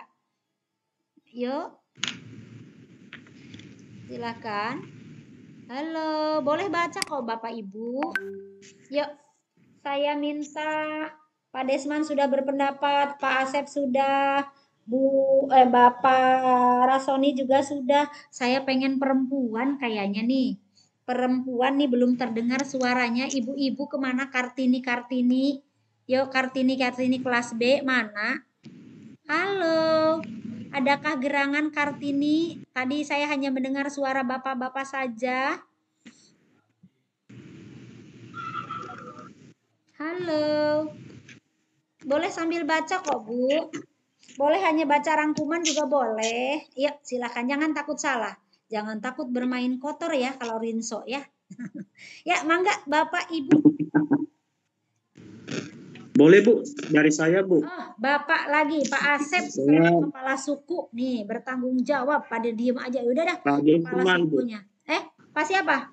Pak Desman. Oh ya Pak Desman, mangga Pak Desman. Bu. Ya silakan Pak Desman. Baik Bu, terima kasih untuk kesempatannya. Di modul 1 ini adalah hakikat pendidikan khusus. Ada terbagi 2 itu kegiatannya, yaitu definisi dan jenis kebutuhan khusus. Ya, dan yang kedua 3, adalah Pak. Mohon maaf Pak, terbagi 3. Maaf Bu. Yaitu penyebab dan dampak munculnya kebutuhan khusus. Ada 3 ya Bu ya? Iya betul, 3 Pak. Yang pertama itu dimulai dari kita tahu dulu apa sih kebutuhan khusus itu. Misalnya kan anak-anak yang kita ajarin di sekolah itu berbeda gitu. Ya, ada yang aktif, ada yang pendiam, ada juga yang hiperaktif ya, lebih aktif dari yang aktif. Nah, dari sini kita tahu bahwa yang definisinya itu merupakan pendidikan bagi peserta didik yang memiliki tingkat kesulitan dalam mengikuti proses belajar karena kelainan fisik atau bisa disebut dengan emosional, mental, sosial, dan ataupun memiliki potensi kecerdasan dan bakat istimewa ya. Kemudian di bagian B itu kalau saya bacakan yaitu tentang klarifikasi anak dengan kebutuhan khusus. Ada beberapa kategori di situ ya, kategori anak dan peserta didik itu yang berkebutuhan khusus berdasarkan jenisnya atau penyimpanan menurut yaitu Mulyono Abdul Rahmat ya tahun 2000. Ada 5 di situ, yaitu yang pertama itu kelompok yang mengalami penyimpanan dalam bidang intelektual yang terdiri dari anak yang luar biasa cerdas dan anak yang tingkat kecerdasannya rendah atau disebut juga tunagrahi ya. Jadi ada beberapa di situ. Ada 5 yaitu kelompok 2 itu yang mengalami penyimpanan karena hambatan sensoris atau indera terdiri dari anak netral dan tunarungu.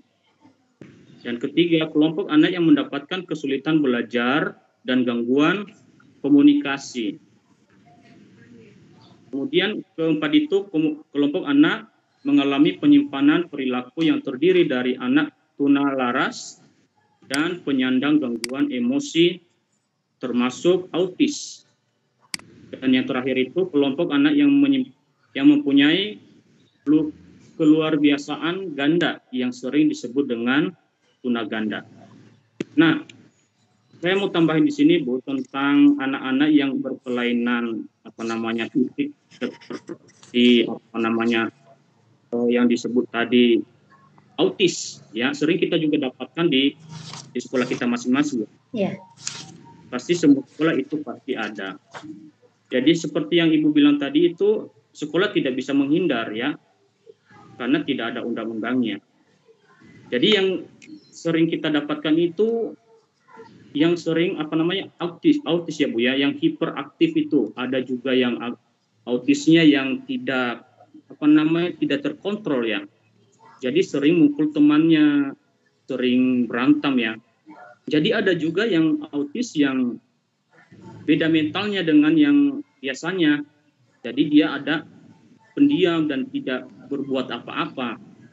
Nah, jadi dari situ sudah dibagi-bagi sebenarnya ini dari kelompok yang tadi itu ya Bu ya. Jadi itu saja sih yang saya sampaikan Bu, yang saya baca di modul ya, yang saya bacakan di modul. Jadi itu aja Bu. Terima kasih sebelumnya. Oke. Baik, Pak Desman, alhamdulillah sudah yang ketiga kalinya berpendapat, bahkan saat ini sudah mampu mempresentasikan dari KB1. Sangat jelas ya Bapak Ibu. Kalau bisa sih teman-teman yang lain, Pak Desman tadi menjelaskan sambil garis bawahi apa yang disampaikan Pak Desman itu sebelah mana pulpennya digerakkan di modulnya seperti itu. Karena khawatir Bapak Ibu tidak sempat kan bisa nanti sambil mengerjakan, bisa sambil menyelesaikan modul penguasaannya. Makin mantap lah seperti itu. Baik, langsung saja ke KB2 atau ada yang ingin menyampaikan atau menambahkan kaitannya dengan KB1 dulu, silahkan. Langsung dengan KB2 memberikan pendapat KB1 sekaligus juga KB2. Mangga. Saya ingin ibu-ibu sekarang. Saya ingin suara ibu-ibu. Ibu-ibu Hawa. Bu, saya mencoba KB2 ya. Ya, mangga. Dengan ibu KB2. Siapa, Bu? Sulis. Ibu Yulis. Sulis Tiawati. Ya, mangga Bu Sulis. Bu Sulis juga tadi belum. Ya, mangga Bu Sulis. Loh. Ya, kegiatan belajar 2 itu penyebab dan dampak munculnya kebutuhan khusus. Sebagaimana sudah yang dikaji tadi di KB pertama, kebutuhan khusus itu muncul karena peserta didik memiliki kelainan yang mengakibatkan dia memerlukan bantuan khusus dalam pembelajaran dan dalam kehidupan sehari-hari. Nah, berdasarkan waktu terjadinya, penyebab kelainan ini dapat dibagi menjadi 3 kategori. Yang pertama, penyebab prenatal. Ini berarti beraksi sebelum kelahiran. Yang kedua, penyebab perinatal, yaitu penyebab yang muncul pada saat atau waktu proses kelahiran, seperti terjadinya kejadian atau infeksi ketika kelahiran. Proses kelahiran dengan penyedotan, pemberian oksigen yang lama bagi anak yang lahir prematur. Yang ketiga, penyebab postnatal, yaitu penyebab yang muncul setelah kelahiran, misalnya kecelakaan, jatuh, atau kena penyakit tertentu. Nah, penyebab ini dapat dihindari dengan cara berhati-hati, selalu menjaga kesehatan, serta menyiapkan lingkungan kondusif bagi keluarga. Nah, faktor penyebab ABK. Yang pertama, pewaris, kedua, infeksi, ketiga, keracunan, keempat, trauma, kelima, bisa kekurangan gizi. Nah, dampak kelainan dan kebutuhan khusus. Dari pengamatan terhadap ABK, baik yang ada di sekolah maupun yang mungkin berada di sekitar lingkungan kita, mungkin kita bahwa fungsi memiliki dampak yang bervariasi. Bisa nggak nanti jam 12 ya, Pak? Kan jam 12 sampai jam 1 bagi keluarga dan tentu saja bagi masyarakat. Soalnya saya lagi ngajar, iya. Iya, siap, Pak. Iya, Pak. Iya, sama-sama. Waalaikumsalam. Bagi anak itu sendiri, dampak kelainan dan kebutuhan khusus. 1, dampak kelainan bagi anak. Anak yang berbakat maupun jenius. Anak merasa bangga, anak sombong jika tidak ditangani secara baik, mendapat bimbingan, merendahkan temannya. B, dampak bagi anak yang kekurangan, tunarungu, hambatan komunikasi, anak tunanetra, hambatan mobilitas, tunagrahita, menghambat perkembangan anak. Dampak bagi keluarga, bagi yang punya anak berbakat, keluarga akan sangat bangga, senang sekali. Terkadang orang tua memeras tenaga anaknya mengikuti berbagai kegiatan. Bagi keluarga yang punya anak ABK, ada yang menerima, ada yang berupaya mencari solusi, ada yang tidak peduli. Dampak bagi masyarakat. Sikap masyarakat akan bervariasi, bersimpati, membantu dengan fasilitas, ikut memberikan jalan keluar. Intinya bahwa kita harus memberikan kesadaran kepada masyarakat untuk ikut peduli kepada anak berkebutuhan khusus. Seperti itu, Bu, ya mungkin yang bisa saya sampaikan untuk kegiatan pembelajaran 2. Terima kasih. Oke, baik. Terima kasih Bu Zulis paparannya. Mudah-mudahan bisa menginspirasi teman-teman yang lain. Super sekali, sangat lugas, tegas, dan lugas ya Bu Zulis ya. Baik, untuk KB3 sekaligus juga yang ingin menanggapi atau menambahkan, monggo 1 orang lagi untuk KB3-nya, silahkan.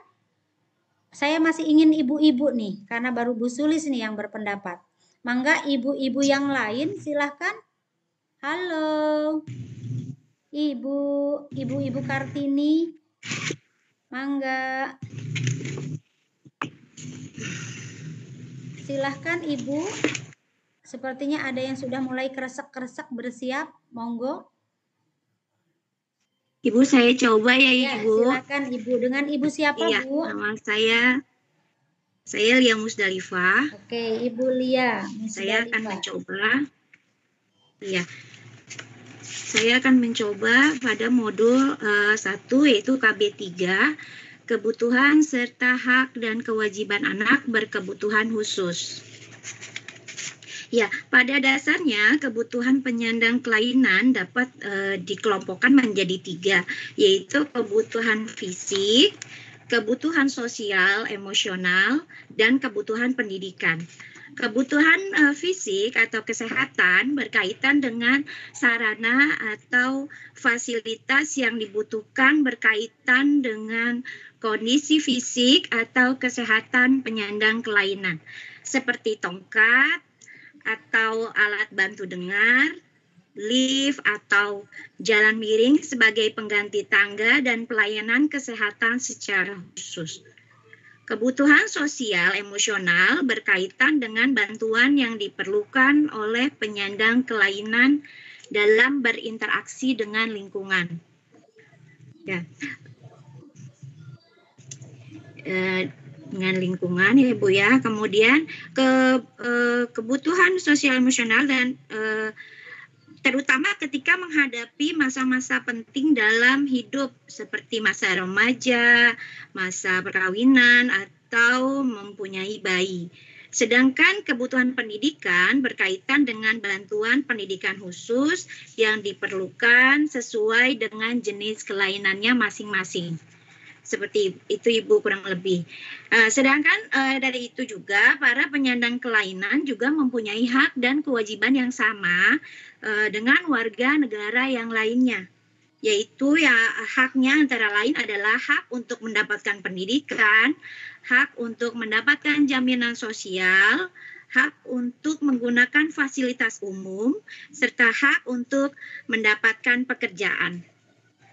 Khusus untuk hak mendapatkan pendidikan, Konferensi Dunia menerbitkan kerangka kerja yang antara lain menekankan agar sekolah biasa siap menerima ABK dengan menyediakan layanan pendidikan yang berfokus pada siswa. Dan selain itu juga, penyandang kelainan juga mempunyai kewajiban, yaitu mengikuti pendidikan dasar, menghormati hak orang lain, menaati aturan atau undang-undang yang berlaku, menjunjung tinggi bangsa dan negara, serta ikut serta membela dan membangun bangsa dan negara. Kurang lebih seperti itu Ibu, kalau KB 3. Baik, terima kasih Ibu Lia yang sudah memaparkan begitu lugas ya kaitannya dengan hak dan kewajiban anak berkebutuhan khusus. Barangkali ada dari yang lain untuk menambahkan baik itu dari modul KB1, KB2 maupun KB3 dipersilahkan. Silahkan Bapak Ibu. Halo, dari yang lain saya baru mencatat Ibu Bapak Desman, Pak Asep, Bapak Rosani, kemudian Ibu Sulistiawati dan Ibu Lia Musdalifah yang sudah tercatat di catatan saya tentang keaktifan kegiatan tutorial kita. Mangga dari yang lain barangkali ada yang ingin mengeluarkan pendapat, menambahkan atau memperkuat pemahaman kita kaitannya dengan pemahaman modul 1 tentang definisi tentang hakikat pendidikan khusus. Dipersilahkan, mangga Ibu, Bapak. Halo, selain yang tadi saya sebutkan, saya mohon yang lain juga mengeluarkan pendapat. 1 biar tidak ngantuk, ya. Nomor 1 supaya tidak ngantuk, ya. Jadi nanti maaf Ibu, izin bertanya. Iya, silakan. Ya, terkait informasi yang tadi Ibu sampaikan ya, mengenai peraturan tentang anak-anak yang berkebutuhan khusus, bahwa sekolah-sekolah, mungkin kalau saya tidak salah menyimak ya Bu ya, jadi bahwa sekolah anak-anak yang berkebutuhan khusus bisa bersekolah di sekolah umum, begitu nggak Bu? Maaf ya, kalau saya salah menyimpulkan, betul ya? Ya. Cuma kalau misalkan saya juga tahun ini mengalami ada anak yang memang berkebutuhan khusus masuk ke sekolah kami, tapi karena lewat dari observasi kami ternyata sudah masuk waktu itu sampai 1 bulan. Setelah diteliti memang anak ini kan berkebutuhan khusus gitu. Akhirnya dari pihak sekolah karena kami maksudnya belum ada kompetensi untuk anak-anak yang berkebutuhan khusus, jadi mempersilahkan anak ini untuk mencari sekolah yang memang khusus untuk mereka gitu, ABK seperti itu gitu.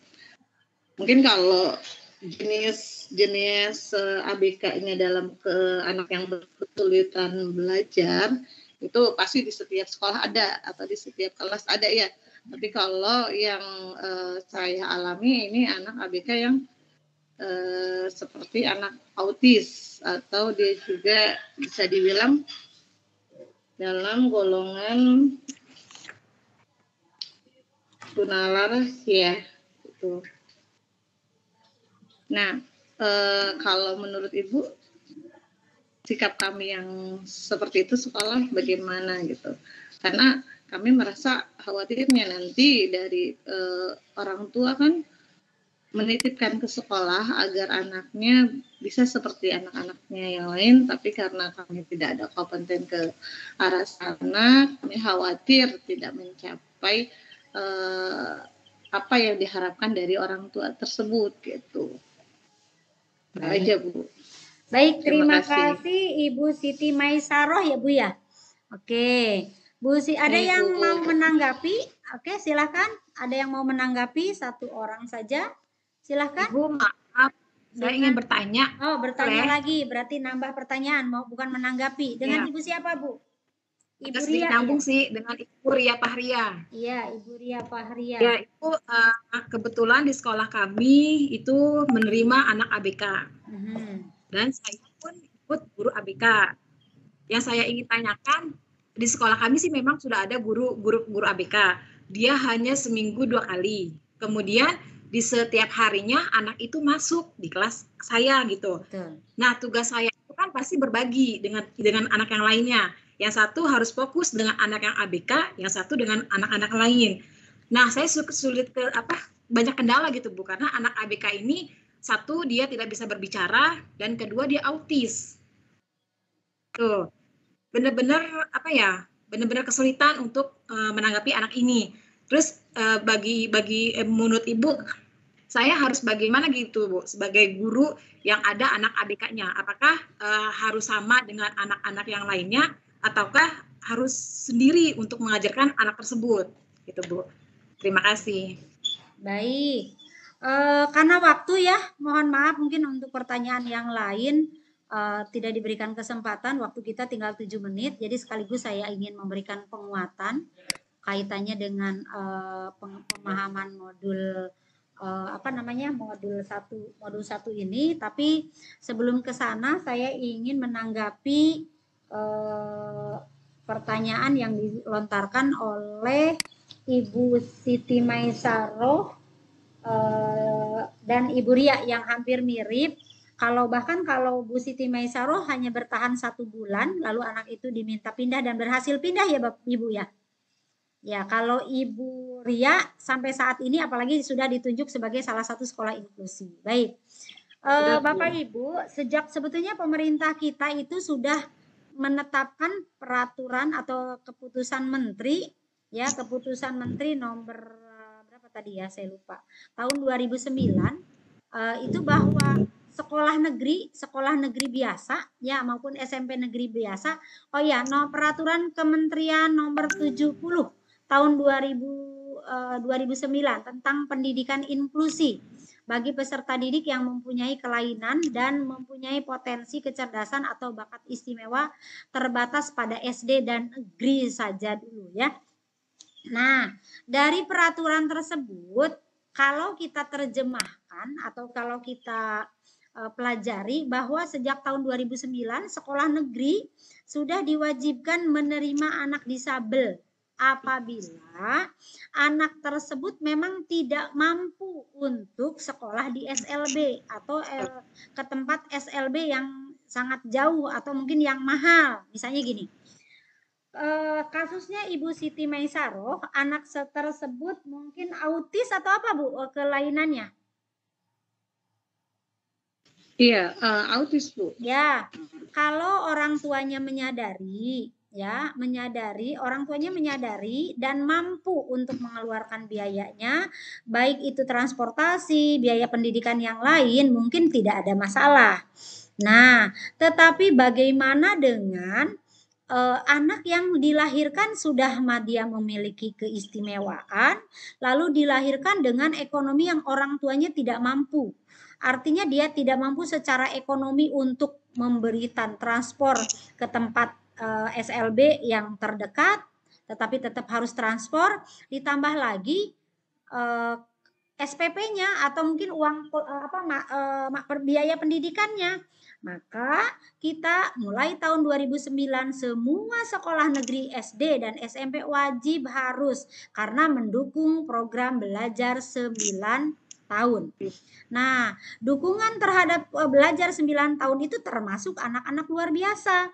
Ya kalau orang tuanya mampu dan mampu serta paham bahwa pentingnya pendidikan diberikan secara maksimal, mungkin akan lebih maksimal di tempat khusus. Tetapi khusus bagi orang tuanya yang tidak mampu daripada tidak sekolah, gitu kan, dengan berbagai macam kerepotan guru. Nah, memang jadi guru ya memang harus, makanya Bapak Ibu dibekali. Dari mulai tahun 2013, maka sarjana pendidikan semua perguruan tinggi, gurunya dibekali dengan pendidikan anak berkebutuhan khusus. Jadi nanti Ibu Ria di minggu ke-8 akan tahu, oh pantesan ini anak harus saya kasih pelajarannya seperti apa. Anak autis di kelasnya Bu Ria terlahir dari anak yang tidak mampu, boro-boro buat di sekolah yang jauh, dia buat makan dan kontrak aja repot. Maka Bu Ria wajib kudu memberikan pelayanan terhadap anak yang berkebutuhan khusus itu. Bu, bagaimana cara membelajarkannya? Nanti di modul-modul selanjutnya akan kita pelajari. Bahkan bagaimana menanganinya akan kita pelajari. Tapi sekilas saya memberikan masukan sedikit. Jadi bagi anak-anak yang ABK di kelas biasa, Bapak Ibu memberikan pelajarannya sama dengan anak yang lainnya. Hanya indikatornya disesuaikan dengan kemampuannya.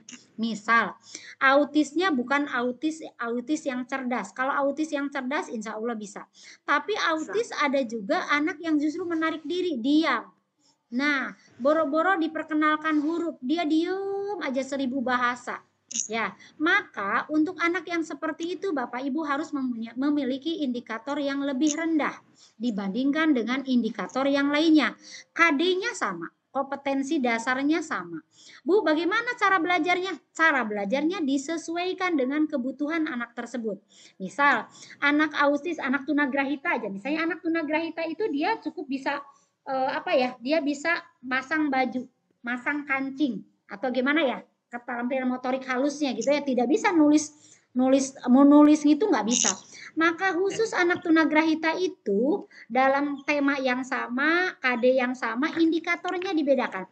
Siswa dapat memindahkan bola ke dalam keranjang. Misal dia cukup mindahin aja, dikasih kegiatan, atau misalnya kacang. Ibu siapkan botol plastik untuk anak yang autis itu kan biasanya butuh konsentrasi.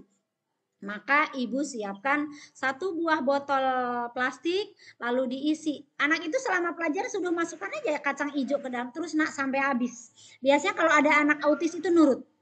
Terus dia, yang lain sih belajar matematika, belajar IPA, belajar sesuai dengan indikator KD maksimal. Khusus anak yang autis itu yaitu.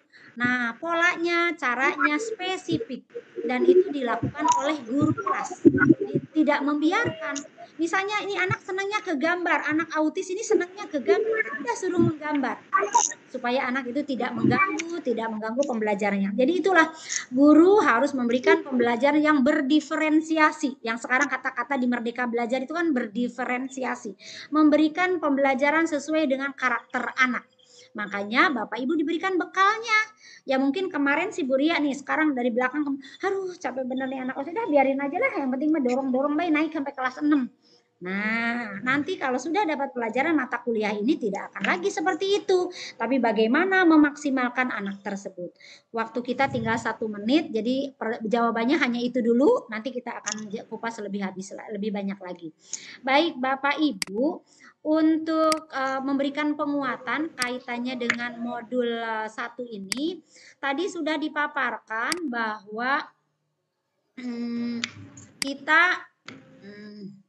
kita sudah dipaparkan tentang definisi dan jenis kebutuhan khusus. Ini semakin hari akan semakin baik pelayanan dan memanusiakan manusia. Semakin diberikan fasilitas atau dari mulai segi definisi dan fasilitas yang lain pun semakin baik. Dimulai dengan PLB, ALB, bahkan ada nih ekstrim anak berkelainan. Kemudian ada pendidikan khusus, ada ABK. Nah, sekarang diferensiasi di tahun 2020, 2021, 2022 ini sudah mengatakan pendidikan yang berdiferensiasi. Pendidikan yang berdiferensiasi itu pendidikan yang melayani semua jenis kelainan, semua jenis karakter anak, baik normal maupun yang tidak normal.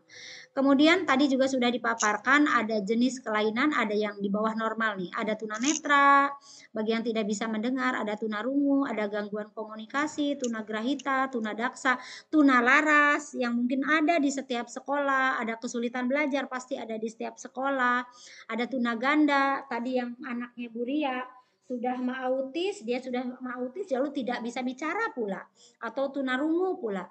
Nah, bagaimana Bu Ria, bagaimana menangani anak tunarungu? Nah, baca modulnya, pelajari modulnya, pasti bisa. Nanti tidak akan lagi mengeluh bagaimana ini anak, harus bagaimana ini. Nanti ada trik-trik dan cara-cara tersendiri. Di samping ada guru GPK. Guru GPK itu fungsinya betul hanya sebagai guru yang memberikan pelayanan secara individu atau khusus. Jadi guru GPK itu tidak masuk kelas. Guru pembimbing khusus yang diberikan honor seminggu 2 kali, ngajarnya seminggu 2 kali itu tidak masuk kelas, tetapi dia masuk ke dalam ruang pendampingan. Biasanya di ruang pendampingan itu ada berbagai macam fasilitas yang disediakan oleh sekolah bagi sekolah inklusi yang sudah didanai. Jadi guru GPK itu membantu memberikan pembelajaran bagi anak-anak luar biasa secara individu di ruang pendampingan, tidak di dalam kelas. Kemudian ada penyimpangan perilaku nih. ABK yang penyimpangan perilaku itu ada tunalaras, ya, ada bahkan ada autis tadi ya, ADHD, ada gangguan emosi, ada gangguan emosi.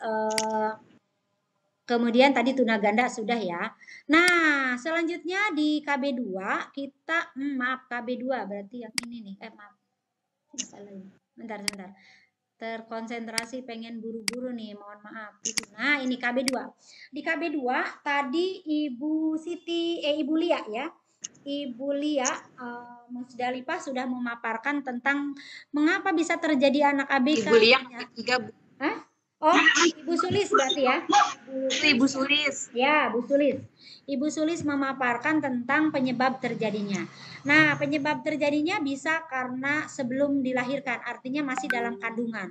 Bisa terjadi karena adanya gen yang diturunkan kedua orang tuanya karena kromosom yang sama atau gen pembawa sifat. Orang tuanya normal, anaknya bapaknya normal, tetapi kenapa anaknya menjadi autis gitu. Nah, bisa jadi gen ayah atau mungkin gen ibu yang pembawa sifat dan muncul, atau mungkin karena adanya gen yang diturunkan kedua orang tuanya, atau bisa jadi karena konsumsi obat. Ya, obat-obat tertentu yang merusak janin gitu ya, atau bisa juga karena tekanan fisik dan psikis ya, fisiknya misalnya ibu hamil sedang hamil mendapat tekanan mental sehingga mengakibatkan berpengaruh terhadap perkembangan janin orang tuanya. Kemudian pada masa proses melahirkan, mungkin karena paku, mungkin karena dalam inkubator terlalu lama, atau pokoknya proses melahirkan sehingga ini mengakibatkan adanya kehususan atau adanya disabel terhadap anak tersebut. Bisa juga postnatal pada proses setelah dilahirkan ya, bisa jadi karena kecelakaan, bisa karena penyakit, bisa karena asupan gizi, bisa karena berbagai hal yang memungkinkan anak itu tidak tumbuh kembang secara maksimal. Nah, dampaknya bagaimana? Bagi anak ya tentunya bisa ada yang menarik diri, bukan mungkin ada yang tidak terkontrol. Nah, ini juga PR kita, bagaimana anak bisa bisa menerima, bisa beradaptasi dengan kondisi tubuh dan fisiknya. Kemudian keluarga, nah untuk keluarga dipengaruhi oleh pendidikan, mungkin bagi pendidikannya yang rendah terhadap anak ABK bisa jadi negatif. Tetapi pendidikan yang tinggi mungkin akan lebih baik. Kemudian status ekonomi juga. Nah, tadi ada anaknya Bu Ria, lahir dari keluarga tidak mampu, boro-boro kuliah, boro-boro sekolah ke SLB. Di samping mahal juga jauh misalnya. Kemudian masyarakat juga seperti itu. Ada beberapa masyarakat yang justru tidak peduli, ya, tidak mau tahu gitu ya. Nah, seperti itu. Nah, di modul terakhir di KB3 kita belajar tentang hak dan kewajiban. Hak dan kewajiban anak ABK itu sama Bapak Ibu di mata undang-undang, di mata negara. Oleh sebab itu, secara kebutuhan fisiknya, kesehatannya, sosial emosionalnya, pendidikannya difasilitasi oleh negara. Mulai dari kebutuhan fisiknya, sekarang jalan-jalan sudah disediakan untuk peserta disabel. Kemudian rekrutmen pegawai juga sekarang PNS sudah ada khusus untuk kuota untuk disabel. Begitu pula pendidikan, semua sekolah negeri wajib harus mau menerima anak disabel. Oleh sebab itu, maka gurunya dibekali dengan mata kuliah pendidikan anak khusus dan dilakukan pendidikan dan latihan di semua sekolah agar mampu melayani anak disabel. Bagaimana kewajibannya? Sama dengan manusia normal yang lainnya, warga negara normal yang lainnya. Itulah Bapak Ibu penguatan dari saya. Sekali lagi saya mohon maaf, saya ingin satu orang saja melakukan refleksi dengan kalimat pendek. Apa sih yang kita pelajari hari ini? Mangga, satu orang saja. Silakan Bu, Pak. Bu, saya boleh? Iya, silakan Ibu, mangga. Dengan Ibu siapa Bu? Nama saya Nova. Nah, Bu Nova, silakan melakukan refleksi. Kalimat pendek aja ya Bu Nova, mangga. Iya, setiap anak setiap anak itu unik. Ya, jadi saudara tinggal kita menerimanya. Anak berkebutuhan itu khusus itu emang benar khusus ciptaan Allah yang kita harus kasihi, sayang. Itu aja Bu. Keren sekali, refleksinya keren sekali. Dari sekian banyak materi yang kita diskusikan, Ibu Nova mengambil bahwa setiap anak unik, setiap anak itu istimewa, setiap anak itu mampu, setiap anak itu harus bisa berkembang secara maksimal. Tinggal kita bagaimana selaku guru memfasilitasinya. Baik Bapak Ibu, itulah penguatan dari saya kaitannya dengan definisi, jenis, penyebab, dampak, hak dan kewajiban anak berkebutuhan khusus. Sebagai tindak lanjut, saya mohon Bapak Ibu membuat peta konsep atau peta pikiran atau rangkuman modul 1 dan modul 2, dikirim di LMS atau Drive yang nanti mungkin akan saya informasikan. Tadi isi formatifnya modul 1 dan modul 2 sampai mencapai 80, buka garis bawahi modulnya. Lakukan komunikasi dan pengiriman tugas di LMS secara tepat waktu. Itu saja pertemuan kita hari ini. Saya Uningsi, mohon maaf atas keterbatasan saya. Selamat beristirahat. Marilah kita ucapkan hamdalah bersama-sama. Alhamdulillahirabbil alamin. Mohon maaf saya menyita waktu 7 menit untuk waktu istirahat Bapak. Akhirul kata, wassalamualaikum warahmatullahi wabarakatuh. Selamat Waalaikumsalam. Mangga. Warahmatullahi wabarakatuh.